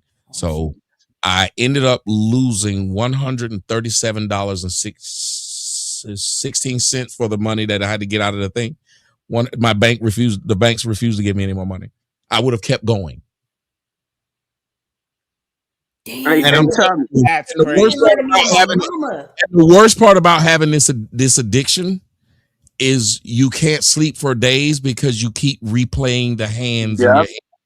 You keep it's really like I can identify with people who have like a drug addiction. They don't. The guy says it's a cash advance. I can identify with it because I could not stop. I couldn't. Y'all ever noticed that y'all ever noticed that there's no clocks in casinos? They work the shit. No windows. And they keep bringing you drinks. You ain't got to get Yeah, up. I ain't never been up like that. That's a lot. I think I've probably hit maybe for just on the parlays. I think a total is maybe been about $4,000 or $5,000, and that's what kept me wanting to play. But once I lost it, I was like, God damn. But that was Shit, early all I on. did was win my money back. That limit. But so when you was up 47,000, what were you thinking that there was a number you was trying to hit to stop? Or was you just like, I'm in it and I'm riding the ride? I even did the stock market like that. I remember I was like up $1.5 million on the coins. I remember showing the people on look, I looked up $1.5 million. You remember I showed that? I'm up $1.5 million, nigga. Yeah. But you never thought to like pull out and be like, I did not pull it out. You know what? I agree with you, Tommy. That's my problem. I just sit up there. I just keep it in. I should pull out. Your money is just like your dick. You just gotta leave it in there. Yep. It went there. It went there. Lauren Henry, thank you for coming to the panel. Did you have anything you want to say or add? Because we are getting ready to wrap it up. It is midnight for Tommy. Yeah, I was just saying, about the Malcolm Jamal Warner situation. It looks like it's going to be very hard for the wife to really contest all of that if it's in the mom's name. And you see, a lot of footballers are, a lot of overseas footballers have been doing that stuff because really they can't trust the women that are coming into their life. These guys are getting all this newfound wealth, and who knows what your true intentions are. So I need to have a backup plan, so in case you do something devious, then you don't benefit from it. So I just think that really it looks like she may not get much. And people will say, oh, he sold her dream. Well, a lot of guys I've noticed too, when it comes to insurance, it's a very tricky topic for them to discuss because a lot of people just don't understand insurance terminology in general. So it's confusing to a lot of folks. So, but we shall see where this goes, though. It's very interesting. And this may inspire a lot of men to look at this situation and maybe try to move like that. Well, that was the biggest thing. And Summer said the problem is that all the household bills, debts have to be paid by the estate, not the trust. Like she can't get it. Like that trust is damn near like it. They're not damn near. It is ironclad. She can't move any money out of it. It's Jesus. Because what if even the house they have? What if it just has a mortgage on it? Well, if it has a mortgage on it, pretty much. Well, did they sign the mortgage? Did they buy the house together, or is it just sold? No, I'm saying it didn't matter if she lives in it though. That's her house. Where's she gonna go? Another perfect example of that is what happened with Steve McNair when he died. He had promised his mother a whole bunch of shit. He was paying his mother's bills. When he died, all the money went to his wife. His wife refused to give any of his kids any money and wouldn't give the mother any money and watched the mom be evicted. Yeah, because I'm from Mississippi. Steve McNair is a big Mississippi legend. Like, even like the school he went to, like the wife wouldn't even do anything with Alcorn State. So so it typically boils down to how everything is set up. And I think a lot of men also, they don't sign a lot of the contracts with the brightest minds or the best knowledge of what they're getting into. And this is why we have so many problems when somebody dies. Oh, we're wondering who's going to get what. I think that's the biggest issue for men, is that we don't understand what we're signing. We just put pen to paper, and then I guess everything works itself out. We figure because they think we're gone. Let the rest of the family fight that shit out. That's how I think, a lot of things are 2380. being done. I'm sorry. And I'm not sure if Malcolm's mother was his manager. I think that's what they said. Yeah, that's what I was going to say. She was in his career earlier. She was his manager, and his wife said that, like I said, she's struggling to pay to take care of the child as a single mom. And to me, I think she's doing this for to get the public on her side.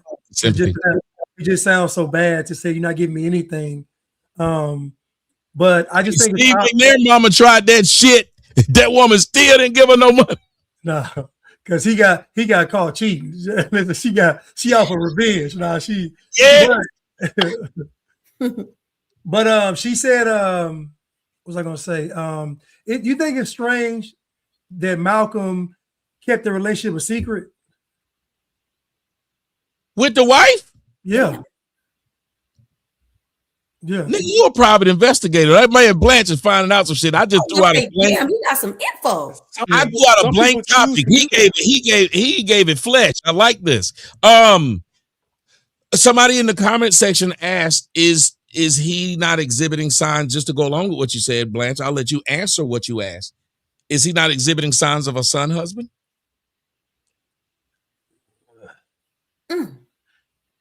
It kind of sounds like it, and I'm only saying that because when it was Regina King, public, the other girl that was on the Cosby Show that died in '98 from public, everything else was public. But when it came to her, it was private who his wife was and who his daughter was. It was private, and they had been together 2017. So you got to think, for 10 years, nobody knows who this other. I don't know. I think it's kind of odd. It's kind of strange. Sun 2380, thank you for the $10 Rumble rant. And you guys can answer this. He's saying it sounds like Malcolm married the mother of an oops baby. Why the trust is still in the mother's name? What do you guys think of that? I don't think so. I think that there was just a miss. She misstepped as far as just looking out for herself as far as her future and didn't have that real conversation. I think that's the biggest thing, because it's like you could have done so many different other things. It's not that she necessarily needed access to the trust. She just needed a financial plan for if he dies. And I don't think that they ever thought that would happen. So it's like Brian, I think I did see an interview that might be the case. I think I seen an interview on him. I don't know. I'm just saying this is what it looks like. But when you are in that situation and you don't protect yourself in that regard, all you need is one mishap and you pretty much are up shit's creek in that regard. That's where she's at, unfortunately. But it's like for men, it's like estate planning is extremely important, because if it was me and I was a celebrity and I had money like that, I would set up a trust for my kids and my grandkids and all of that shit. But then I would take care of my wife separately and say, hey, this is what the children are going to get. This is what you get. You want the house, you want this amount of money. I'll set this up in a policy that goes to you and you can take care of that and do it that way. Like, I think that's what they should have done. And I think that's the step that was missed. But I know a few people that got money and that's what they did. They set that shit up. I mean, we're talking about, and a couple of people have remarried, and that's exactly what they did. No, she ain't touching shit that I got and I built for my kids. They get all of that. They get my company. They get all that stuff. But for her, she get a $5 million policy. Day I die in 7 days, State Farm gonna come see her and hand her this envelope. So she'll cry for about 7 days. But then after that, she gonna be happy. Because she gonna have that $5 million and she have that $5 million and she can do whatever she want to do. If she want to buy a new house, get a smaller house, whatever, she can have that set up. I think that when it comes to that, that sense of thinking about, okay, let's have our affairs in order. A lot of, especially in the Black community, we don't think about doing that. We know so many people in our families, you try to get them to get insurance, that's like, oh no, we're not doing that, or I don't want to go through the process, because they just don't want to deal with it. And the very few people I think when you initially get them to just sit down and think about it, it scares them. So, and that's why we always seen, you know, when somebody dies, everybody's fighting over what's left, who's gonna get what. And I've had to deal with it myself. And my grandfather, I had a house back home, so he didn't have a will. So he died, and all of his children were gone. So it was left up to the remaining grandchildren. And then I had a cousin recently pass. So now his share goes to his wife, who was getting ready to divorce him. It just so happened he didn't sign the papers. She served him. He didn't want to sign the papers. And what ended up happening was his portion of what was left of the shares of the house, well, me and my cousin, we ended up selling, had to go to the wife. She didn't want the wife to get anything because they were beefing. She was trying to get his ashes. And I'm like, I told her, you can't get his ashes. Technically, she's the wife still. She gets the last say so everything. They didn't divorce. Legally, she was still the wife. So whatever financially he was entitled to, she now gets. So that's the problem we have. A lot of people, we don't have our affairs in order, and people don't want to sit down to do the things that is necessary to have it, in order, so there was no confusion, there's no problems of who's going to get what, there's no fighting and bickering. So I think we need to have a deeper conversation moving forward of learning how assets and things work and just getting our shit together. Very well If you rich or you broke, it's the same process. Get that shit figured out before you sign the marriage certificate. Not after the wedding is over. We'll talk about it. No, before you sign the marriage certificate. And this is advice for women. Before you sign the marriage certificate, know what you all are going to have happen if one of y'all die. It makes sense. It's not a thing. It's just like how you got to go get tested for STDs and all of that shit before you get married.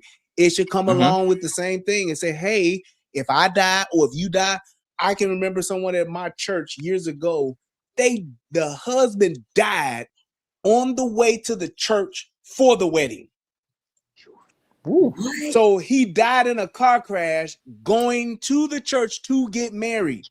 And they had to go to church to tell his wife to be, well, they were technically already married because the marriage certificate was signed, but they had to go tell her, your husband who you waiting for is not coming. He's dead. You never know what's going to happen. Have that kind of stuff already worked out before you sign that marriage certificate so that if it does, it's a one conversation, it's one and done. You ain't never got to worry about it. And if you got money, you rich as fuck, get your shit set up to where you got that trust and set up your wife to be, whether she your first or your third, set her up so that she's taken care of. So it's nothing to discuss. And the same thing for the husband. Make sure your wife set your ass up. If she check out for whatever reason, you getting something. Okay, y'all remember, Brian, do y'all remember? Let me say this part. Do y'all remember? Didn't that happen to Paul Pierce?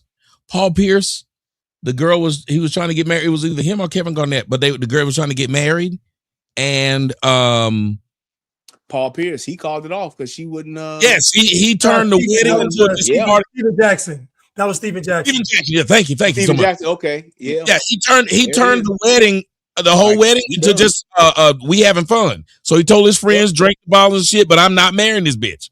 Yep. He called on it off the wedding day. He's like, on you ain't wedding day. that prenup yet? She tried to trick him. She tried to sign it. Why? You can't sign it under duress.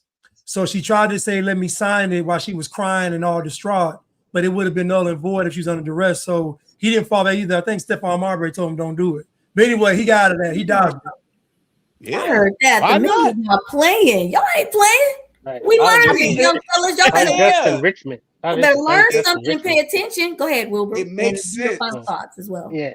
A lot of this is unjust enrichment because a lot of people don't know the ins and outs of these legalese And legalese is very important.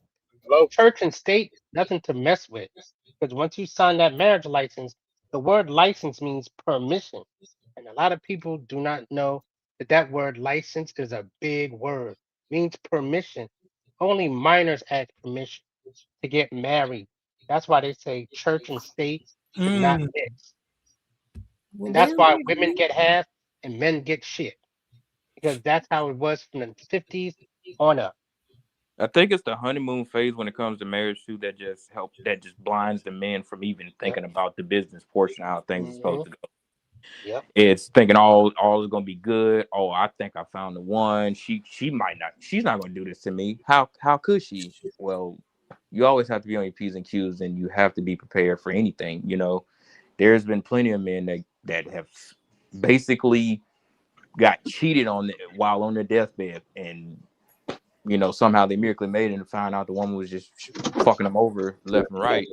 And also, men actually, some men don't pay attention to their finances if they're got a woman. If they're just doing everything, you know, outside of the home, you know, you leave your woman leave her in charge of your finances. A lot of them don't know what's coming in or out. And a lot of people, because I also am an insurance agent, a lot of people don't know how your house insurance is really tied into your mortgage too. So some men would, some people would miss, mortgage payments or, miss insurance payments, and their mortgage jumps from, let's say, $1,500, it might jump up to $3,000 a month just off missed payments. Now, these people are wondering, okay, what happened? Why is my mortgage rising? And some of them don't even know the mortgage probably wasn't even paid in probably 3 months. Well, mine jumped up like that, but it was when I had that bad accident and everything out here in Georgia flooded, and the insurance companies just dropped everybody. Yeah. So when they dropped everybody, your mortgage company, they rolled. They are not going to have this house without insurance on it. So they just jumped. So next thing you know, your mortgage jumped up, but it was just the mortgage company put insurance on your house. Yeah, and when shit just goes up, people don't understand how that insurance shit. It's a fucking racket. Yeah, my mortgage has went up since 2022. My mortgage has went up $700. You're required because of to have insurance it and shit like that. You're required to have it, but it's basically saying we're going to fuck you over one way or the other, pretty much. And because they're saying they will make sure that if you cut out or something happens, like just say if somebody come and throw a bowling ball and knock my whole house over. Well, the mortgage company gonna want all the money that is left for the house. They want it. So they will not allow you. You know, sometimes y'all niggas could have your cars and fuck around with the people who finance your car and not have insurance. You can get away with that shit or have basic coverage, and they let you have it. But if you go and get, like, you say you get a Bugatti, you will not be able to have this car at all without insurance. Yep. No, you right. wouldn't want to be called there without insurance on nothing like that. And they pretty will much once you get through with the mortgage, you're still got to pay. You're basically paying rent to your property taxes. Yep. So, which I still don't understand why they still have that. Yeah, we should not pay property taxes. I mean, I've been arguing about that for the longest. And think about how many old people. Think about how many old people have lost their homes to that stupid ass property. Yeah, a lot of seniors. Property tax will be fixed with that Homestead Act. Yeah, and I hate to say it, for the child to inherit loses out on it because they don't. Most of the time, they don't even know about property taxes or that it exists. And my dad believes in it, and I told her, I said, "Man, damn, my mama chose poorly, very poorly." That shit is a fucking racket, dude. I said they don't maintain your property, do nothing on your property, but yet you required to pay, and they going up more every year. Well, that's $2,000 what I gotta pay. But now you're talking about an HOA, though. Yeah, well, no, that's separate. That depends but on even the thing with your property taxes. Go ahead. No, Brian, you finish. Yeah. So the thing with the property taxes is that it's not that, it's not so much of you paying a tax, because I personally believe that, yes, there should be something, because you got to have plumbing, streets and sanitation, all that shit that you're going to have, but there should be a flat tax for everybody. So if everybody got to pay, $2,000 a year. Okay, fine. If every household in your community paid or in your city paid $2,000, whatever it would be, and that's even a lot, but to cover whatever shit that you got going on, that's one thing. But for my next door neighbor to have $8,000 and a person over across the block, 2 blocks over, got a $16,000 property tax, how the fuck do y'all even figure that out? How do you even it's based on what your house is worth. Hold on. Yeah, it's based on what your house is worth. I know that. That's why I hate it. It's the same thing they do sometimes with your car when you're paying for that tag in some states. Whatever your car's worth, that you got to pay a tax on. Yep. Yeah, you got to pay a tax on that. Like my house, every year the tax has been. I don't think the tax on my house has been lower than 20,000. Now the good thing is I don't see it. Yeah, the good thing is I don't see it because it's all rolled into the mortgage. But yes, makes you feel better. That's crazy. It does sometimes. Listen, I will tell y'all this: for someone who's fucked up a lot of money, the best way to deal with money is to have shit paid for up front where you don't see it. Your taxes for that end of the year, have them take that shit out. Go on and take your shit. If you pay your bills, have them take that shit.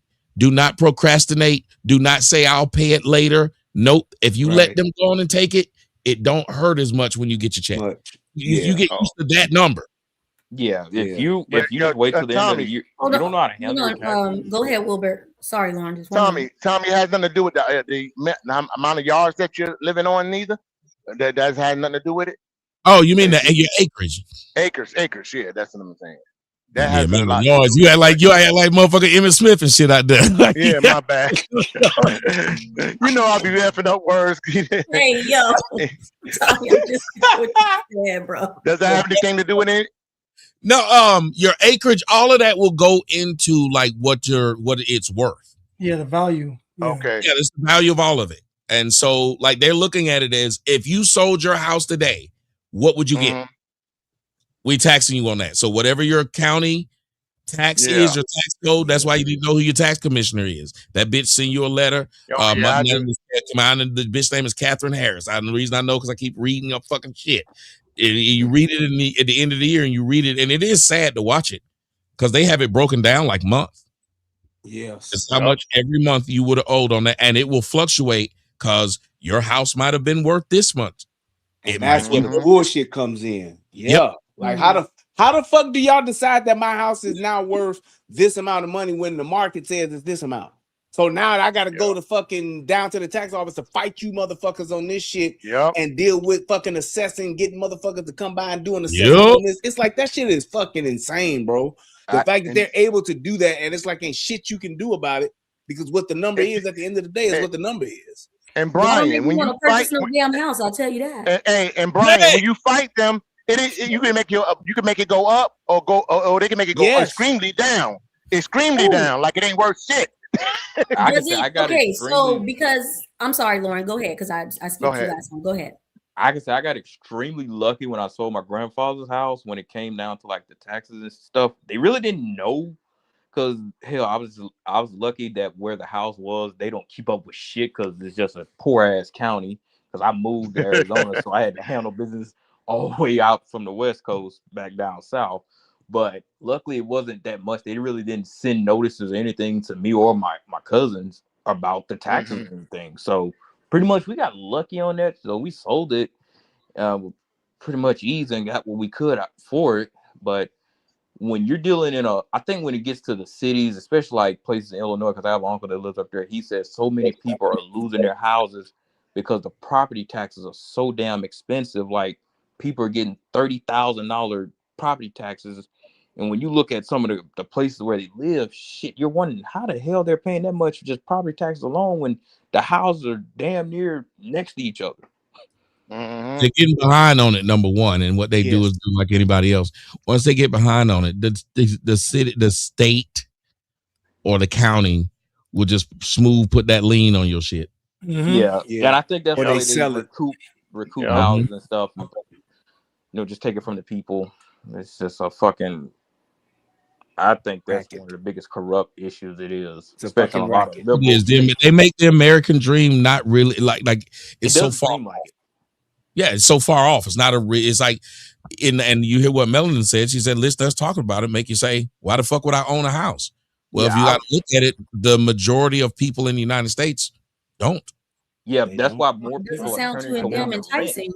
But can you guys explain to me quickly before we get out of here?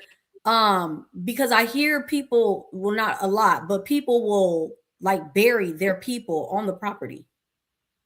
I haven't heard Yeah, some that. people Speak do on that. that. Speak on that. And they say that give you a tax break. Yeah. You may not have that's a loop to get away from paying tax. Right. Yeah. Another loop is the farmland. homestead act. Or Another you thing can is the have homestead animals act. on, like you can get chickens, and you Yeah. can change the amount of your property taxes because you essentially got like a farm almost. So you got Yep. And it animals can on never your be demolition, property, moved, or and you anything, can right? get shit.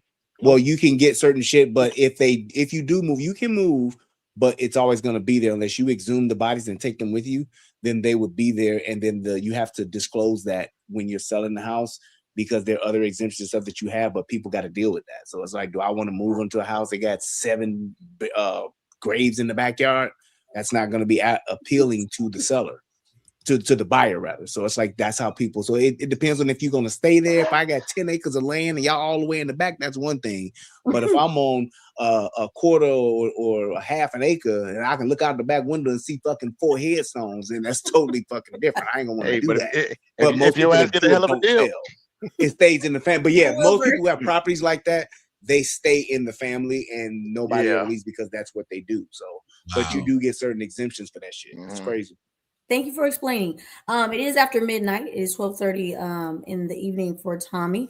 Beard Gang, go ahead with your final thoughts. I think we dropped enough gems for the evening. Yeah, for sure, for sure. Yeah, this is a great episode. Especially dealing with estates and legalese and all of that. That's up my alley. But yeah, my final thoughts is another loophole is doing the Homestead Act. People look into that. And that new deal that we got after the stock market crash in 1929, that's how the HOAs came into play in 1934. So you got to look at that too. That's some crazy stuff there. But yeah, another great show. Love y'all. See y'all next week. Peace. Good night, Beard Gang. See you next week. Wilbur, final thoughts, please.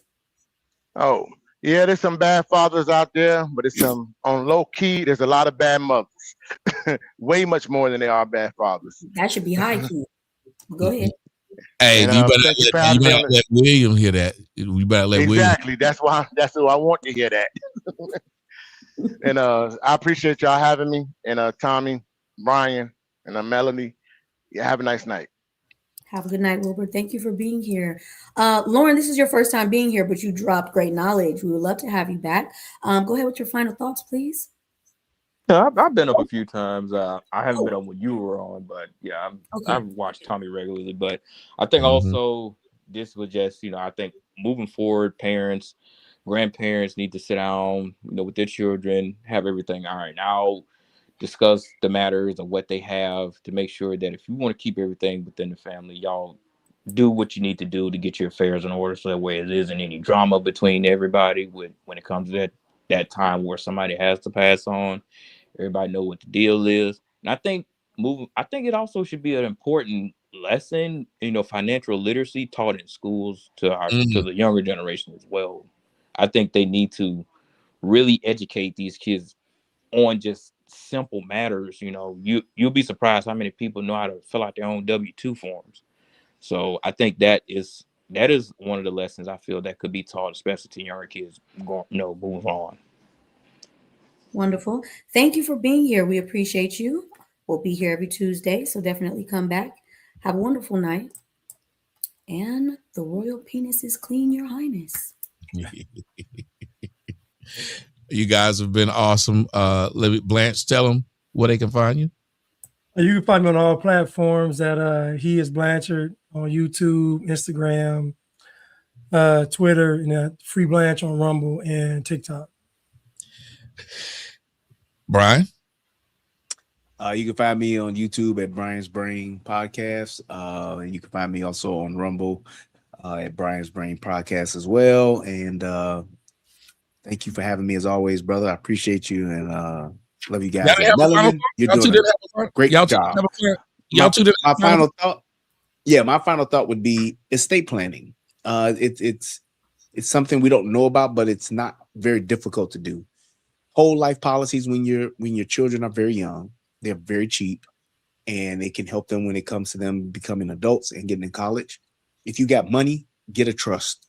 Period. Point blank. Get your trust and get some insurance. It's a few dollars a month, and especially if you can't afford a whole life policy now today, go ahead and get a term policy, because 10 years, it seems like it ain't a long time, but a lot can happen in 10 years, and you don't want to leave your loved ones with the burden of even having to bury you, or leaving your loved ones high and dry with nothing when you pass away. Give them something. It's not expensive. It's not as expensive as you think it would be to just get a simple term life policy for $50,000, $100,000. They're giving them away. You just got to make sure you pay them. When you get them on auto pay so that you don't miss. And if you get a reputable insurance company, they pay out, and that's why I got State Farm, because they ain't asking no questions. They ain't doing no investigations. They ain't looking for no loopholes. They dropping that check in 7 days, guaranteed. And can't you, I don't know much about them, but the term life, can't you like borrow money against it after a while? Like if you just needed some money, you can. Once you get so much against it, with the whole life, you can. And the whole life, when you get a whole life policy on your newborn, $25,000, and by the time they get grown, they can actually borrow against that for college or whatever the case may be. Once you get that money rolled into it, and even once you have, and if you got a trust and you got $1 million policy on yourself that goes into your trust, you can borrow off of that if you got that kind of stuff set. It's just a matter of getting it set up, and you get the keys to a lot of different things when it comes to borrowing money, spending money, and things like that you don't always have to go to the bank to do. So just look into it if you don't know. Don't take my word for it. Look into it. And Blanche, did you have a final thought? Yeah, I would just say the Bible says that, my people perish for lack of knowledge. And I think that that's probably the main issue, is folks just don't know. And a lot of folks got too much pride and want to learn. Last week, I said, my mom put me in the dark, and Tommy was like, that's abuse. I said, abuse? It never dawned on me that was abuse. And I was like, well, I've been thinking about it all week, like, dang, that might have been abuse, because y'all been thinking about all this stuff. And so I like them on this show because I hear different perspectives and people challenge, things that I thought. And even when I said my mom cried to my uncle, they was like, she should have been crying to you, and it's just like a lot of stuff that I, kept for so many years.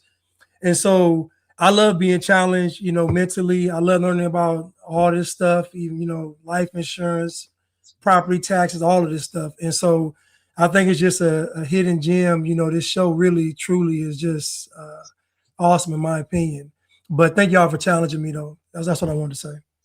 Thank you, brother. And I'm gonna say this, and I'm gonna leave it in your hands, Melanin. To piggyback off of what he said, my last thoughts is just that. The last part of what we were talking about kind of hit home with me. I know I make jokes about the life insurance and shit like that, but I was like, just to watch this happen to this man and know it's happened to a lot of men, women, or whatnot, because there's no real bad guy in this story. If you think about it, I mean, the wife was still his wife. The mom was doing what she felt she needed to do because that was what he signed for. And it's just, we don't think, I'm sure he thought like I think at 50, at 56, I'm going to be here forever. And then you're not. And the people are left with it. I don't want nobody to have to set up no damn GoFundMe to have to bury me or nobody in my family. But it's come to a point where people have said, well, with the advent of GoFundMe, I don't have to take care of myself. I don't have to take care of my family. They'll just put up a GoFundMe. Everybody's okay with that now.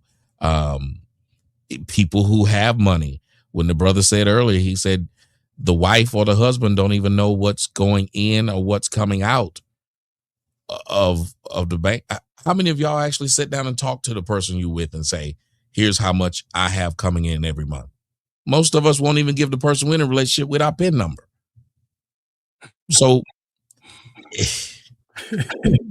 that's what got me today. I said, but damn, All it takes is one, the guy up the street from me, the one who didn't want to go with me when I went over my neighbor's house to look at his chickens and goats and stuff. He was mad because they liked talking to me. Somebody hit his mailbox. He blamed it on me. He did. He said, yeah, I did it.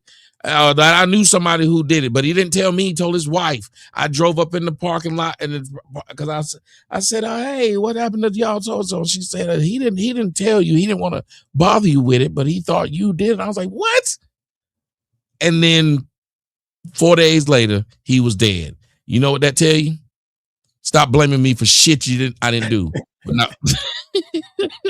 But it's not funny, but he dead. He had a wreck on a motorcycle. And what's scary is, yes, and what's scary is when you come to my house, every time you drive past their house, he's 2 houses front down from me. The motorcycle is still in the driveway. Still in the driveway. Now, I know this must be a strong woman, I guess. I couldn't look at a motorcycle. My husband had died, and they got 2 college-age kids. And all I kept thinking was, I was just mad at this nigga 4 days ago for not talking to me. Somebody pulled out in front of him. Dead. And I guarantee you he didn't think that's how he was going to die.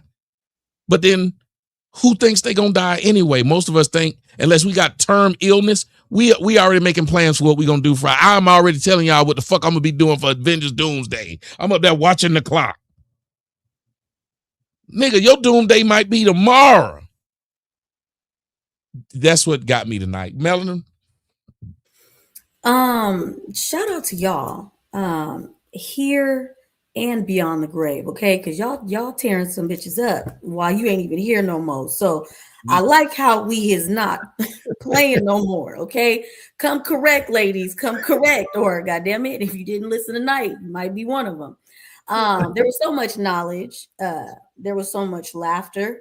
And even a moment of mental confusion, we were able to bring it back and drop excellent gems. So to the young men out there, if you take nothing from this and do no research or try to go look for any information, you don't want it, because it was definitely presented here tonight. Shout out to y'all over there on Rumble. Y'all definitely lit it up tonight. So we definitely appreciate that. Well done. Everybody over here on YouTube as well. Thank you for the super chats and all of the engagement. I am Melanin Legacy. You can find me on YouTube, Instagram, and TikTok. As always, Brian, Blanche, Tommy, I appreciate being here.